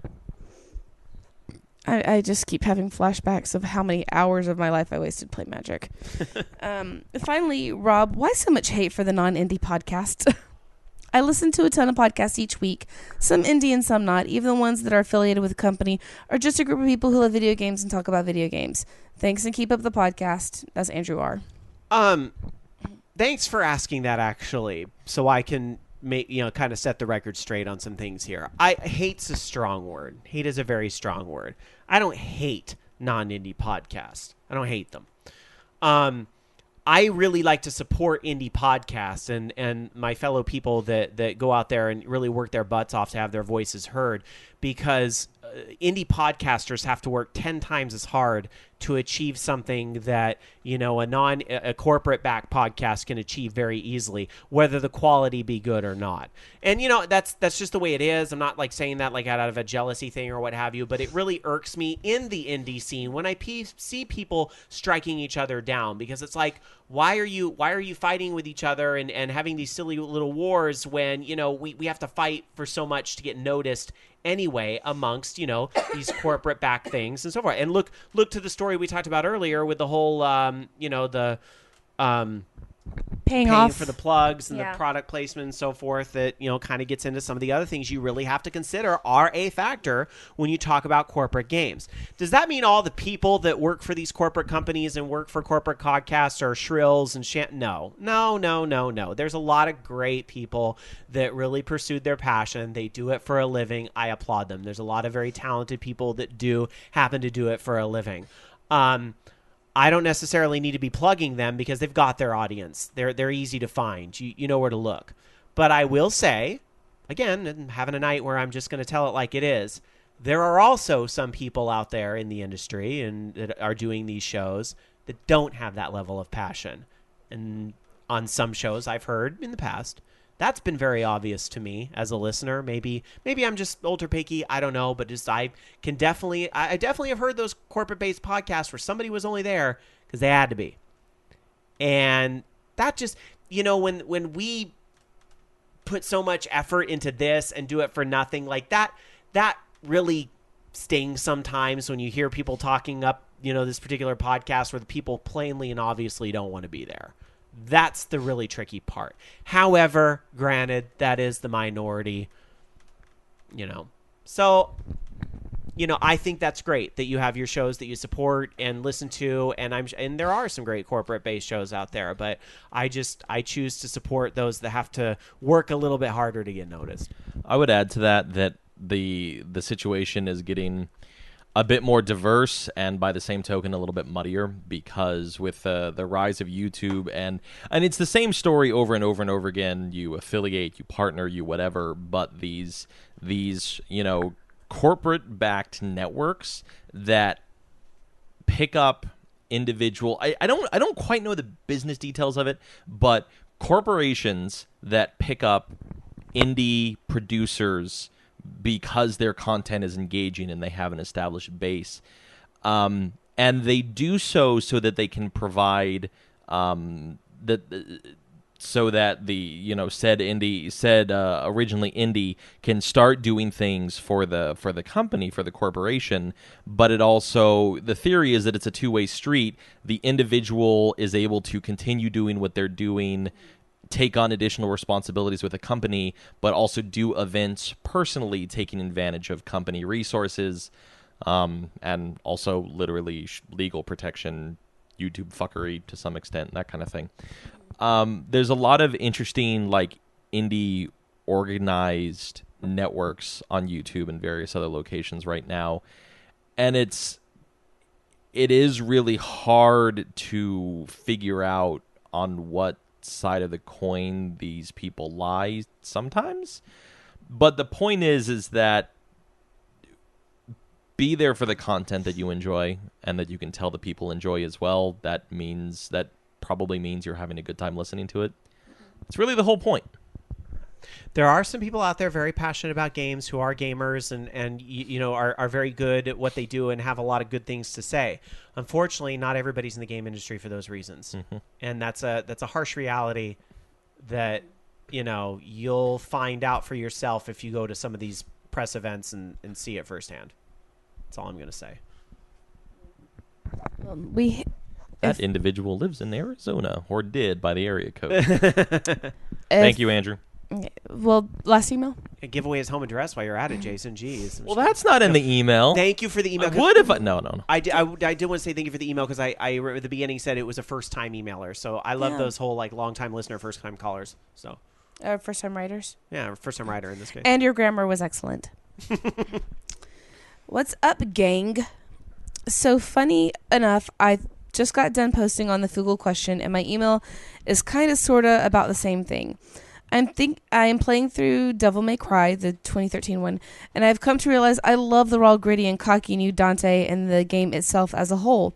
I was wondering what your thoughts were on the game. Haven't played it, that's just me. I remember when the game released, and it was cool topic of the month was to hate the new Dante. Do you think that gaming in this generation has an unfair advantage due to the internet negativity? I remember when the only gaming news I would get was just from magazines. Oh, well, I guess we were just getting old. There was a P. I have to admit, I have not played the new Devil May Cry. It went cheap on Steam. I was thinking about buying it. It's free on PlayStation Plus right now, actually. It is. I pick that up. He's going to hate me. Alan, help. Help me. Because he has played it, and I know he has... can you hear us in there? Do you know what we're talking about? Okay, we're talking about the new Devil May Cry game, yes. And none of us have played it, but I know you have played it. Yes. So, and what did the emailer want to know about the Dante? First question was, I wonder what your thoughts were on the game, and he said that he liked the new Dante. It has everything is super edgy and grimdark, and the new Dante drops the F-bomb a lot, and it's very try-hard in that regard. But as far as the play style and the art direction and the settings, I really enjoy that. The new Dante's, he's cute. I mean, you get to see him naked in the very beginning minutes of the game. I'm downloading this. I don't care. I regret my decision. I will say it does do a very good job at bringing equality to, somewhat to objectifying the man. I would like to see him objectified some more. And there, on the PC version, there are mods, not nude mods. Damn. So, but I think there's a shirtless mod.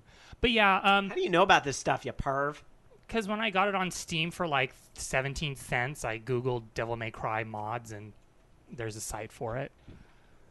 But yeah. I think you might have Googled more specifically than that. Just saying. I think a lot of the original franchise Devil May Cry fans are upset about the reboot is because there was no real resolution to the original franchise. The new Dante is he's different from the original one in kind of shitty ways, so just some anger there. It's a fun game. Thank you for letting me pick on you. Appreciate it. You're welcome. All right. I just like that the whole Devil May Cry thing actually came from a Resident Evil type thing. Yeah. My last experience with Devil May Cry was playing Devil May Cry 3, failing so hard that I unlocked easy mode, and I have not played another one since. Not because, not out of personal scorn or anything like that, but because I didn't get a PS3 for 2 or 3 years, and still to this day, my PS3 library is literally nothing compared to the 360. Devil May Cry 4 eventually came out on the 360, didn't it? But not until after its PS3 Oh my release. god, it's still $50 on Steam. It's free right now on PS3. Yeah, but I PlayStation Plus. don't play my consoles. Boo. My hand hurts. At any rate, PlayStation Plus, I picked it up. I will definitely pick this series back up. I don't know. I've loved this series. I really enjoyed the first one. I don't remember much of the second one, but I'm sure I enjoyed it. I definitely love this kind of play style. Terrible at it, obviously. Easy mode. But I now have Devil May Cry Reboot, and I'll pick it up as soon as the opportunity presents itself. But it's in my library, so I can, in theory, do that whenever I want. All right. Yeah, whatever. I'm paying $50 for it. There'll be a Uber sale soon enough. There will be. Well, there was more to that email. Oh, sorry. I thought that was it. Yeah, Rob. Jeez. Sorry. P.S. On a side note, I just finished Brothers: A Tale of Two Sons earlier this week. If you've not played this game, pour yourself a nice glass of wine, sit down, and prepare to play one of the most beautiful games you will ever play. It is 3 hours of an amazing score, gorgeous graphics, and one hell of a memorable story. Congrats, Loki, on the new edition, and that comes from Travis. Not our Travis D, but a Travis H. The same one that we answered on Google earlier, right? Yes. All right. Thank you for the email, Travis. Appreciate it. And another recommendation for Brother Tale of Two Sons. Yeah, but oddly enough, his name just sent a song sailing through my head because for the moment I first read his name, I actually read Trevor. So now I have the Magical Trevor song stuck in my head. So thank you, Travis. All right, thank you to all our emailers. Mailbag at orangelawnsradio.com is the place to send your thoughts for a future episode. All right, in the meantime, we got to get to our FUs of the week. Let's do it. Why do we do the FUs of the week? Because, we're mad and stuff.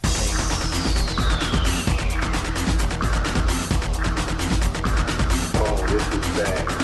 Here is justice. Here is punishment. Here. This is fucked up. FU to free pastries that I can't eat. That's it. It's tragic. It is tragic. Because I'm being a good girl. My FU goes to not knowing when to say when. Jason. Is this the part where I killed the pity party by saying that because San Francisco is kind of sort of vacation for me, 4-month vacation, since it's vacation for me, I relax my diet a little bit, and that I'm gonna do this kind of stuff when I be more serious about this stuff when I get back home? No, FU to being sick. It actually impacted this week a hell of a lot harder. This week was going to be really important to me, and it still was. A lot of productive shit happened. But I just I had a really bad feeling about it going into Friday. I was having trouble staying awake during the day every single day this week. And then we go out for, me and a bunch of coworkers go out for a nice time on Thursday night, and I get back in my hotel room. I'm more or less fine. Friday hits, and I'm just destroyed. And so were about 20 other coworkers of mine, probably even more than that I haven't seen or talked to actually know the final numbers. FU to being sick, FU to being miserable, FU to the kind of sickness that doesn't let you sleep laying down. Sitting up to sleep does not work so well. Thankfully, I'm basically over it. FU to somebody else who may have gotten me sick. Maybe, not really. There was another one. Oh, I said this probably for the last 2 to 3 weeks. FU to sleep schedules. I'm going to be up all night tonight of my own doing because I'm like that. Finishing off 5:36 because I don't want to get in a rut of being behind YouTube videos, and FU to having to catch up and having to sleep and having obligations and everything else. Sorry to hear you. Well, I was sick too. I should have given an FU to being sick myself, but luckily it didn't last long. Yeah, that's the good news. Yeah. But basically better yesterday, and then today I woke up. I felt pretty damn good this morning. Good. And that's the best part about being sick is that even though I couldn't do too terribly much to recover, as soon as I did, oh my god, it was so rejuvenating. All right, just a couple more stories for you guys, then we're going to open up the Skype line at 1-877-GAME-OLR, or our username on Skype is Orange Lounge Radio. That's all one word, Orange Lounge Radio. But not just yet. We're going to first do just a couple more stories here for you before we open that up. Bethesda has announced last Thursday the members of the voiceover cast that will be working on The Elder Scrolls Online, which is due to come out 3 days after April Fool's Day. Why did I read it that way? I don't know. I felt like it. Everybody knows what day April Fool's Day is, and if you don't, well, you'll find out when it happens. The cast members, as announced, I'm just going to go. I'll do it all. John Cleese as Cadwell, the cheery and endearingly mad lost soul who is not afraid of anyone. Bill Nighy, the High King Emmerich, a merchant prince whose determination won him the throne. Kate Beckinsale, Queen Irene, leader of the man, I'm very good at pronouncing these, aren't I? Leader of the Aldmeri. There's some real garbage words in the Elder Scrolls. They're classical. And leader of the Aldmeri Dominion and Queen of the High Elves. Alfred Molina as Abner Tharn, a wily old wizard who is head of the Empire's Elder Council. Linda Carter as Azura, the Daedric princess from Skyrim, who is a popular part of the lore. Fuck yes, Wonder Woman. These are a celebrity cast, exactly as they said. All stars. Michael Gambon, the prophet, a blind man who guides the player through their journey. Can we talk about this? I get it, mystical history and all that kind of shit, but a blind man who guides the player through their journey, come on. Sorry. I don't understand. What's the... A blind man who guides people. Well, why not? I'm in one of those moods. Malcolm McDowell. I think it's fine. What about like you see like the blind fighters like in Mortal Kombat and stuff? You know, it makes sense. It's possible. There's the stories. People echolocation. I've even heard of blind people riding a bike. I get it. I don't know. We got blind people listen to the show and do the video game like the crazy video game clears where like on Killer Instinct and stuff. And I'm trying to think of the games that are out there where they do everything, and it's so impressive. Okay, I'm being an idiot. I accept that argument. Right. I don't know. Something about these descriptions. Something about these descriptions. The way they worded it. The way weird. that worded it. They worded it. They got to you. Malcolm McDowell as Molech Bal, the Daedric god who schemes to enslave the mortals of Tamriel. Some extras: Peter Stormare, Jarun the Scald King, a monarch who led his people into an unlikely alliance. Jim Ward as Manamarco, a renegade high elf wizard exiled from the realm for raising the dead. Jennifer Hale as Lyris Titanborn, a Nord high giant who, along with the prophet, aids the player. Kevin Michael Richardson, Sai Sahan, a noble martial artist and master swordsman. Getting it. I don't care what it is. This is a pretty amazing cast. And then the mosaic of all of the actors and actresses, voice actors and actresses at the bottom. Even if you don't recognize the names, you're going to recognize these faces. Good for them. Bethesda, fucking awesome work. Thank you. Akuma JP is talking about you see it in almost all Chinese movies. What's wrong? Talking about the hold on, because you got support here in the chat. SSG 100 Matt says, I think Jason just feels the notion of a blind prophet leading someone is cliche and overused. These are all completely valid. Distilled into its simplest form, it seems hokey, predictable, and typical. But that's also what makes it the best possible thing, because the fact that without sight you can do anything of this nature is absolutely stupendous and amazing of the individual. You're all correct. Thank you. It's true. White flag. I surrender. All right. Well, one thing we need to wrap up the show because we're dying over here. One thing we can all agree on is that the Super Nintendo is rad. And Super Nintendo is still having games made for it, which is pretty cool.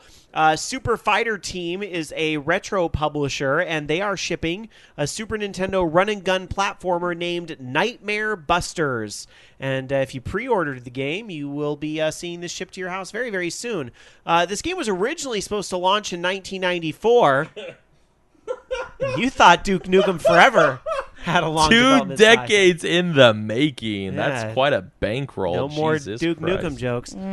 Anyhow, it never happened, and a completed version was discovered years later, and Super Fighter Team started taking the pre-orders for the cartridge. If you want it, it'll cost you just $70 plus shipping.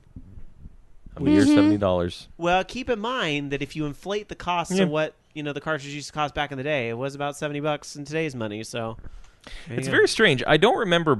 Like I still have some very beat up SNES boxes. I don't really remember the cost of a new SNES game.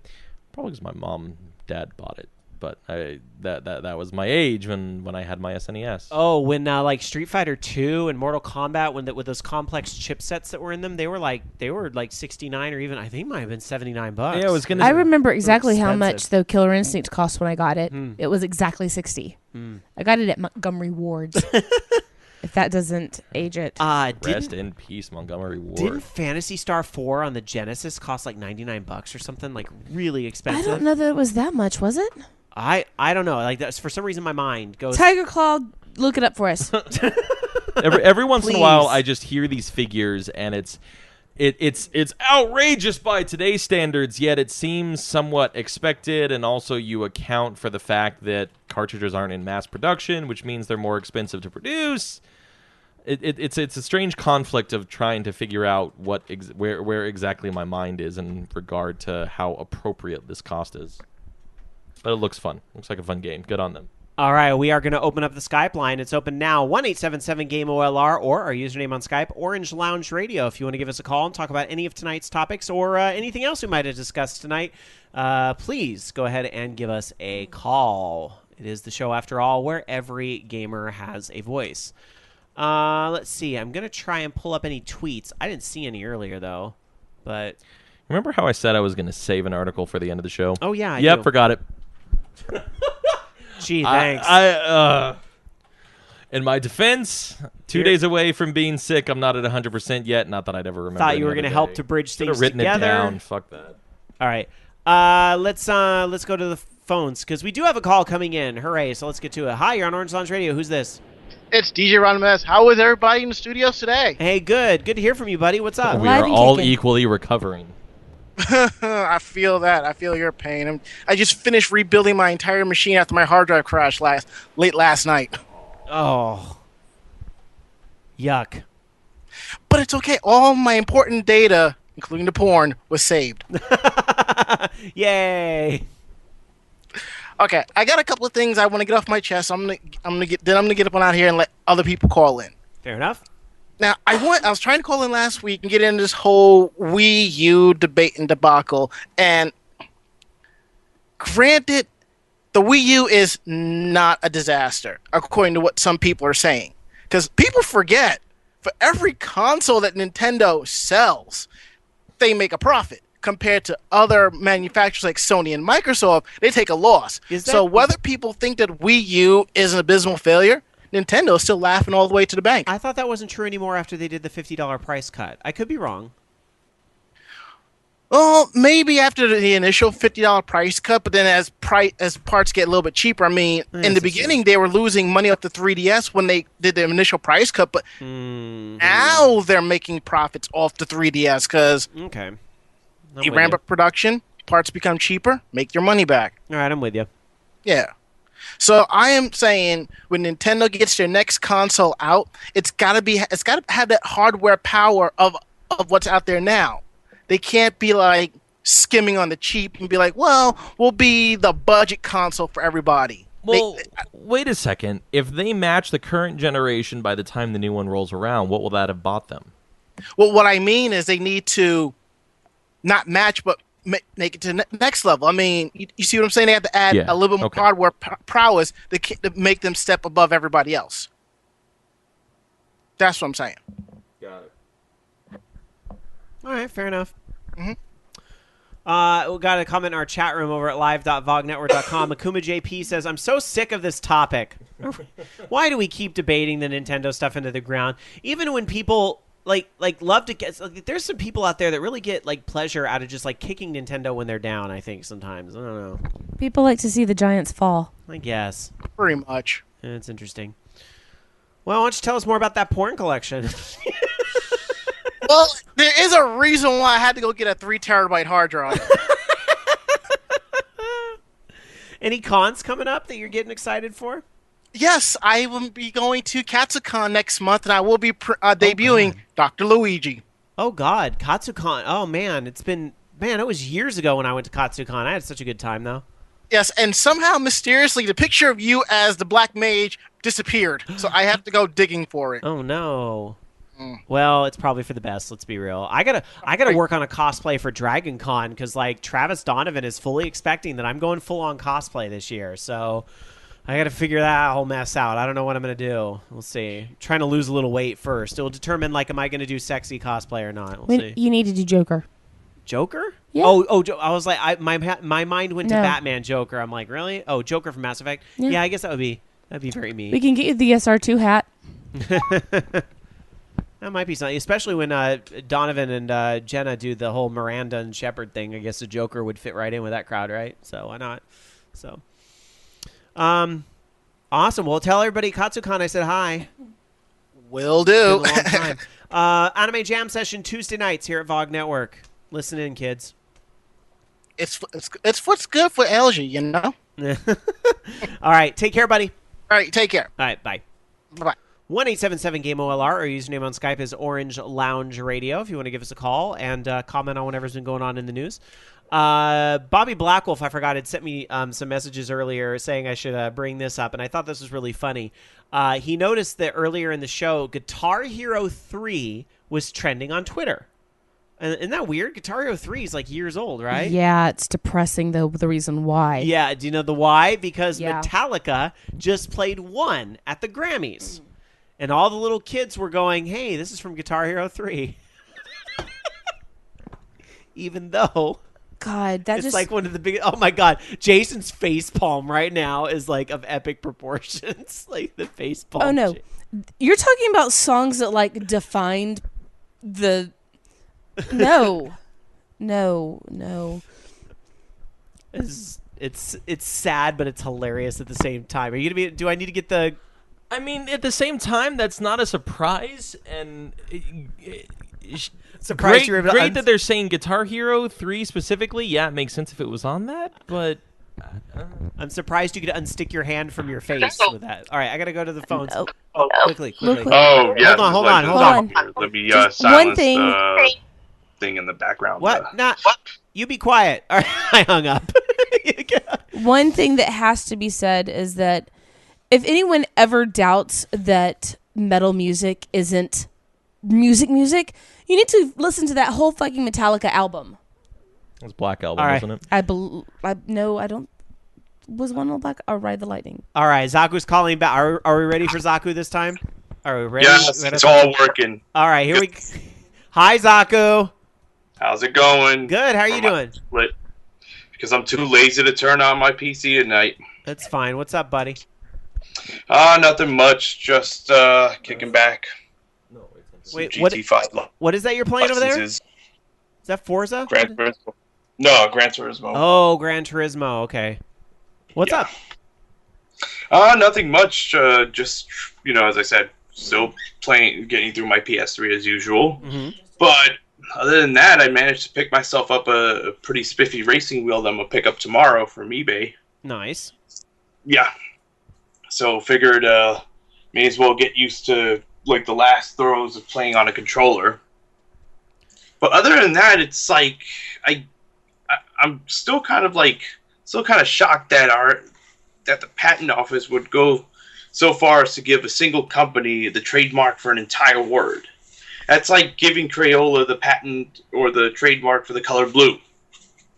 I mean, for King to wield that much power, there is going to be other people, obviously Hasbro or anyone who's already had products with the word candy on it in the past and want to target mobile are pretty much they're pretty much in the crosshairs, because once they do, they'll get the C&Ds immediately. Well, I would actually like to see. I think Hasbro would fight that, and I would actually kind of like to see that happen. I think a lot of us would be rooting for that kind of throwdown to happen. Well, Dark Sakura had joked during Bobby Blackwolf's show earlier that Disney should do a game based on King Candy. King Candy Saga. From I like your Macross shirt, by the way. From Wreck-It Ralph, doing like a King Candy game. And I was like, yes, Disney should do that, because Disney's legal team is a force to be reckoned with, and that would be a fun little court case to watch go down. But whose hand King ended up greasing in the patent office? There has to have been some sort of inside backroom deal of sorts. I mean, there was definitely a little bit of hand skin ball going on over there at the patent office. Thanks, Rob. I mean, you have to. There's no way you would be able to get the trademark for a single word that's so common and universal. Well, but which is even English. That there's no way you would have done that without having to grease someone's palm over there. Bethesda trademarked the word scrolls. Zaku, there went my dreams of making the boob scrolls. But still, it's like candy, which is something that it's really, really delicious, honestly. Not just delicious, but it kind of goes. It's a noun of something that's already common. How could you trademark something that is so ubiquitous that even candy makers are in danger, because if they try to promote their they try to create a promotional app. The technical answer, the literal reason why that's allowed is that they don't have carte blanche on anything that has the word candy. They have carte blanche on video games and interactive media that uses the word candy or Saga. Well, there goes any hopes for Hershey's doing promotional games on mobile. I'm going to ask the real tough questions here at Orange Lounge Radio. We expect nothing less of you. How did they not get the trademark on the word crush? Why are we not hearing about the word crush? Because that makes me think if that's the unsaid thing, because they tried it. So why are we not hearing about them getting the trademark on the word crush? I really hope it's because of Grape Crush. I really hope the people that made Crush Soda were like, nope. More of an orange person myself, but I digress. Isn't Crush already a trademark? That's already an actual brand, so it kind of conflicts. So I think they would have to give them candy because no one else has trademarked or let alone use that as a brand, as a single word. I mean, it's getting to that point. It's almost bizarre that they gave them, something like that could easily be invalidated as long as if they try to go after the wrong entity, like Disney, which has a crack legal team. But it goes to show that our patent system is completely broken. It's where you can. I mean, the point is that if you have software patents, and then you have trolls going after you for having certain features that are ubiquitous to all other mobile phone platforms like barcode scanning or even sending communications like network calls. Someone must have patented that process. Even sending secure calls. Zaku, since I'm asking the tough questions here tonight, how do we fix it? We all sit here and say it's broken. How do we fix it? Well, I mean, this is something that Congress would have to enact laws for. But it's not. Yeah, the same one that got us in is going to get us right back out.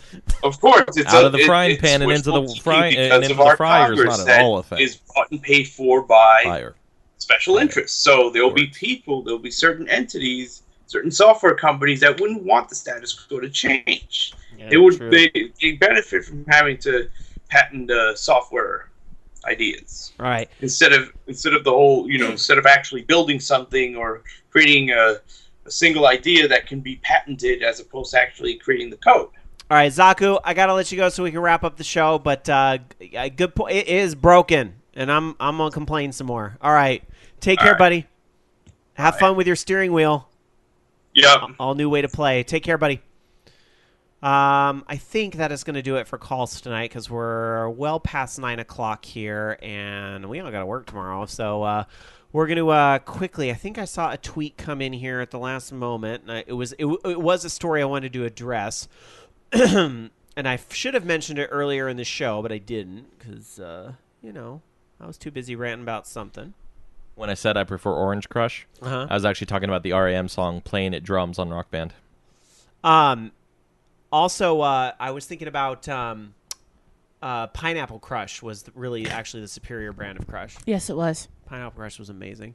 We do have a couple quick tweets here. Let me get to it. Tiger Claw tweeting us saying, Sony Online Entertainment is shuttering 4 games.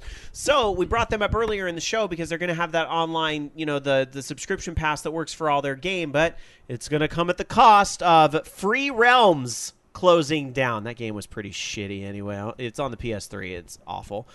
Star Wars Clone Wars Adventures, Vanguard Saga of Heroes, and Wizardry Online. All shutting down. Most of them on March 31st, but Wizardry will be last to close on July 31st. Rest in peace. SSG100 Matt says, the old OLR inside joke of kicking Ultracade machines may have come to an end. Why? The Ultracade creator has been sentenced to 2 years. What? Oh, yeah, there was something about this. They conspired to sell counterfeit game packs for the Ultracade unit. It also involved Global VR, some with MAME developers. He reached a plea deal with the state of California, and the sentencing has happened, 41 months in prison. How about that? I don't even remember why we were so mad at him in the first place. Does anyone remember? Because they were replacing our legit old machines. That and they were making people pay for MAME.